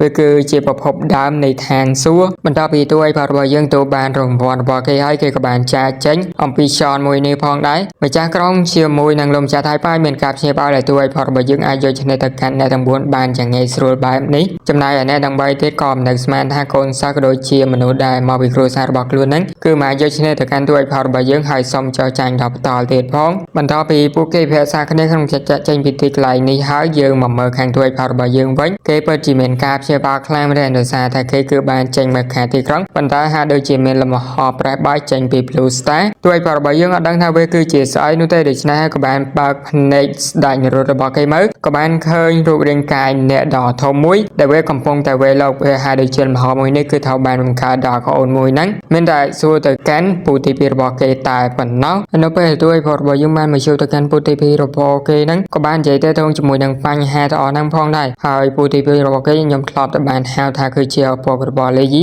ប៉ុន្តែឡើយខាងខ្លះទៀតឡើយតាមហ្នឹងសិនទៅក៏បាននិយាយបញ្ហាហ្នឹងប្រាប់ទៅកាន់តួឯកផលរបស់យើងផងដែររាល់ដងគឺវាមានសង្គ្រាមហាយលំហចឹងជាញឹកញាប់នៅប្រហែលឆ្នាំកន្លងមកនេះប៉ុន្តែឥឡូវនេះវិញគឺវាធំជាងមុនក៏ដោយសារតែមានអ្នកក្រេដ៏ធំមួយក៏ដូចជាកម្លាំងរបស់វាគឺខ្លាំងដូចគ្នាបន្ទាប់ពីនិយាយអំពីបញ្ហានេះចប់ហើយក៏បាននិយាយអំពីរង្វាន់ដែលតួឯកផលរបស់យើងចង់បានផងដែរចង់បានឲ្យថាគាត់ គាត់មកបន្តលេយីអត់ទូនោះទេគាត់គិតថាលេយីរបស់យើងហាក់ដូចជាខុសប្លែកពីមុនបន្តពីលេយីរបស់យើងមកដល់ឡានហើយគេគិតថាអាជីវិតអភិជនរបស់គេហ្នឹងប្រហែលជាត្រូវបានបញ្ចប់បើមិនតាន់បានចាត់ការទៅកាន់ Blue Star នោះទេដូច្នេះហើយគេនឹងទៅដានចិនយកតែម្ដងប្រាប់ឲ្យចែក pilot ទៅទីកន្លែងនោះតែយើងក៏បានកាត់បង្ហាញអាប៉ៃធានជួវិញកំពុងតែដេកព្យាបាលរបស់កូនហ្នឹងវាកំពុងតែគិតចង់សងសឹកជាមួយនឹងតួឯកផលរបស់យើងក៏ដូចជាអាប៉ៃយេហ្វានផងដែរដែលបានមកជួយវាខ្សែហោរបស់ប៉ៃធានជួបាននិយាយថាមិនបាច់ទៅចង់សងសឹកអីទេសមត្ថភាពរបស់ឯងគឺអត់ដល់ជាមួយនឹងលេយីឡើយលេយីចាត់ការឯងធ្វើតែមិនដៃតែប៉ុណ្ណោះប៉ុន្តែអាកូនហ្នឹងនៅតែចង់សឹកជាមួយនឹងលេយីរបស់យើងដែរប៉ុន្តែគួរតែព្យាបាលរបួសរបស់ឯងវិញទៅបន្ទាប់ពីរយៈពេល2ថ្ងៃគាត់នឹងយកអូនហ្នឹងចាក់ចេញពីទីកន្លែងនេះដោយសារតែទីក្រុងវ៉ាងស៊ូឡូវហាក់ដូចជាមានសង្គ្រាមធំនឹងកើតឡើងហើយសូយើងក៏បានកាន់មកកន្លែងរបស់នីងយានវិញម្ដងនាងជាមួយនឹងគ្រូរបស់នាងហ្នឹងកំពុងតែនិយាយគ្នាចាក់ចេញពីទីក្រុងវ៉ាងស៊ូប៉ុន្តែនីងយានអត់ចង់ចាក់ចេញនោះទេចង់ប្រយុទ្ធជាមួយនឹងមនុស្សដែលស្ថិតនៅក្នុងទីក្រុងវ៉ាងស៊ូបើនៅទីកន្លែងនេះមានតែស្លាប់តែប៉ុណ្ណោះប៉ុន្តែទោះជាស្លាប់ក៏នាងយល់ព្រមផងដែរនៅពេលដែលអ្នកទាំងពីរកំពុងតែប្រកែកគ្នាក៏មានមនុស្សស្រីម្នាក់ក៏បានចោលមកមនុស្សស្រីម្នាក់បាននិយាយថានាងនិយាយបែបនេះវាពិតជាល្អខ្លាំងមែនទែនពិតជាស័ក្តិសមជាអ្នកវឹកហាត់មនុស្សស្រីម្នាក់ហ្នឹងផងដែរត្រូវបានគេហៅថាបងស្រីឈៀនហើយក៏មានឋានៈធំជាងគ្រូរបស់នីងយានផងដែរនីងយានបានហៅថាគឺជាអមតៈបងស្រីឈៀនអមតៈដាវនឹងឯងឋានៈខ្ពស់ខ្លាំងមែនទែនហើយមកទីកន្លែងនេះផងដែរបងស្រីឈៀនបានប្រាប់ឲ្យគ្រូរបស់នីងយានចាក់ចេញសិនទៅគេនឹងទៅផ្ទះលេយីរបស់យើងនឹងថាទៅរឿងអីទេសំខាន់យ៉ាងជួបទៅកាន់លេយីតើការទៅកាន់អាប៉ៃយេហ្វានពិតជាឆ្ងល់ជាមួយនឹងខ្លួនឯងខ្លាំងមែនសមត្ថភាពរបស់គេមានការកើនឡើងប៉ុន្តែឆ្ងល់ថាហេតុអ្វីនៅពេលដែលជួបទៅកាន់ដូចរបស់យើងចង់ប្រយុទ្ធជាមួយនឹងគេបែរជាគ្មានអារម្មណ៍ទៅវិញហើយនៅពេលដែលចង់ប្រយុទ្ធមានអារម្មណ៍ថាចង់ដាក់ទៅមកកាន់ខ្លួនឯងក្បត់មនុស្សធម៌អ្នកទាំង3គឺបានគិតព្រមគ្នាថាលេយីកំពុងតែធ្វើអីណោះចំណែកប្រលេយីរបស់យើងក៏បានកដាផងដែរហើយជាមានអ្នកអញ្ជើញដើមខ្លួននេះមកទៅហើយកូនហ្នឹងក៏បានក្រំពីការដែលគេបានឈានទៅដល់ level 30ក៏ដូចជាការ clear ដានចិនផងដែរសមត្ថភាពមានការកើនឡើងគេចង់សាកទៅមើលក្នុងទីក្រុងប៉ុន្តែមិនដឹងថាល្មិចល្មាទេនេះកំពុងតែកិននៅយើងក៏បានឃើញថាអាចារ្យឈានគឺបានធាក់ទ្វារចូលយកតាមរងហើយនៅពេលដែលជួបតួឯកផលរបស់យើងហ្នឹងគឺនិយាយសួរសុខទុក្ខធម្មតាបន្តិចប៉ុន្តែលេងធាក់ទ្វារអញ្ចឹងលីយីមានតែដេញចេញវិញតែប៉ុណ្ណោះធាក់រហូតដល់បាក់ទ្វារតែម្ដងដែលធ្វើឲ្យអាចារ្យឈានឆ្ងល់ថាអ្នកទាំងពីរឆ្លោះគ្នាមែននាងគិតថាមិនឆ្លោះគ្នាទេប៉ុន្តែពេលនេះប្រហែលជាអាចៃលីយីរបស់យើងបាននិយាយថាអ្នកទាំងពីរមានរូបរាងស្អាតបាតប៉ុន្តែចរិតធូរថ្លៃមែនលេងចូលមកតេះគេឲ្យធាក់ទ្វាររបស់គេកំទេចចោលទៀតផងនឹងថាការនិយាយហ្នឹងគឺជាការសារឬក៏ការ deal ទេនេះបើឆ្លោះគ្នាទៅសំខាន់លីយីឲ្យអ្នកទាំងពីរឆាកចេញពីទីកន្លែងនេះសិនទៅបងស្រីឈានហ្នឹងគឺបាននិយាយទៅកាន់តួឯកផលរបស់យើងវាមិនទេអ្នកនឹងចាំតួឯកផលរបស់យើងនៅខែវហើយក៏វាជាការសុំទោសផងដែរបន្ទាប់ពីបងស្រីឈានជាមួយនឹងនីងយានចាក់ចេញទៅតួឯកផលរបស់យើងកំពុងតែគិតថាហាក់ដូចជាធ្លាប់ឬក៏ដូចជាក្លិនរបស់អាចារ្យឈានហ្នឹងដឹងមកពីណាដែរវាហាក់ដូចជាការពីគេនៅក្មេងធ្លាប់ជួបទៅកាន់នាងអញ្ចឹងអាចយល់ថាបងស្រីឈានគឺជាម្ដាយរបស់លីយីគេកំពុងតែគិតហ្នឹងបន្ទាប់ពីម្ដងក្រៅវិញទាំងខ្លាំងមែនឃើញអ្នកទាំងពីរកំពុងតែហូបអីបងស្រីប៉ៃលូបាននិយាយថាបាទហ្នឹងហើយមានណាទៀតគឺជាម្ដាយរបស់លោកម្ចាស់តូយ៉ៃហ្នឹងហើយកាំងខ្លាំងមែនបន្ទាប់ពីនិយាយសួរសុខទុក្ខគ្នាក៏ដូចជាផៅអំពីតាសញ្ញារបស់ម្ដាយរបស់តួឯកផលរបស់យើងបងស្រីឈានហ្នឹងគឺជាដាវអមតៈដ៏ខ្លាំងក្លាស្ថិតនៅក្នុងពិភពអមតៈហើយនឹងមកទីកន្លែងហ្នឹងដើម្បីយកតួឯកផលរបស់យើងទៅកាន់ពិភពអមតៈហ្នឹងឯងនៅទីកន្លែងនោះគ្មានសង្គ្រាមប្រយុទ្ធជាមួយនឹងបិសាចឬក៏ monster អីនោះទេវាសន្តិភាពនិងស្ងប់សុខខ្លាំងមែនតួឯកផលរបស់យើងទៅឬក៏មិនទៅបាទសន្មតថាអេពីសូតទី21 22គឺបញ្ចប់តែត្រឹមនេះឃើញ Monster Hunter Core ហើយដូចជាចង់ធ្វើប៉ុន្តែអត់នោះទេចាំធ្វើរឿងឈិនយ៉នហើយចាំគិតទៀតហើយណាមួយទៀតគណៈពេលដែលធ្វើរឿងឈិនយ៉នហ្នឹងខ្ញុំក៏មានរឿងមួយទៀតជាប្រភេទម៉ាន់វ៉ាធ្វើតំណាងគ្នាផងដែរដោយសារខ្ញុំមិនប្រកាសថាត្រូវធ្វើរឿងឈិនយ៉នដាក់ចំណាយគោលរបស់ខ្ញុំនោះទេគឺត្រូវតែមានរឿងផ្សេងទៀតដើម្បីធ្វើដាក់ចំណាយផ្សេងអញ្ចឹងណាដោយសារចំណាយគោលរបស់ខ្ញុំហ្នឹងគឺខ្ញុំຕົកធ្វើគោលហើយចឹងហើយក៏អត់ចង់លក់ផងដែរហើយ 4K drama នឹងទទួលបានរឿងថ្មីជាប្រភេទម៉ាន់វ៉ាហើយបន្ទាប់ពីដាក់នៅក្នុង channel 4K drama គ្រប់ម៉ោងហើយខ្ញុំនឹងដាក់បន្តនៅក្នុង channel Full Swallow Full Lab តបាំងកាងខ្លាំងមែនទែនប៉ុន្តែតែជាភាសាអង់គ្លេសនោះទេនេះយើងចាំខ្ញុំដាក់ឲ្យ channel Full Swallow នៅក្រោម channel 4K drama ដើម្បីត្រៀមសម្រាប់ channel ហ្នឹងគឺបងធ្វើយូរហើយដើម្បីប្រគ្រប់ម៉ោងហ្នឹងឯងប៉ុន្តែមិនតាន់បានធ្វើចឹងហើយត្រៀមទៅរឿងថ្មី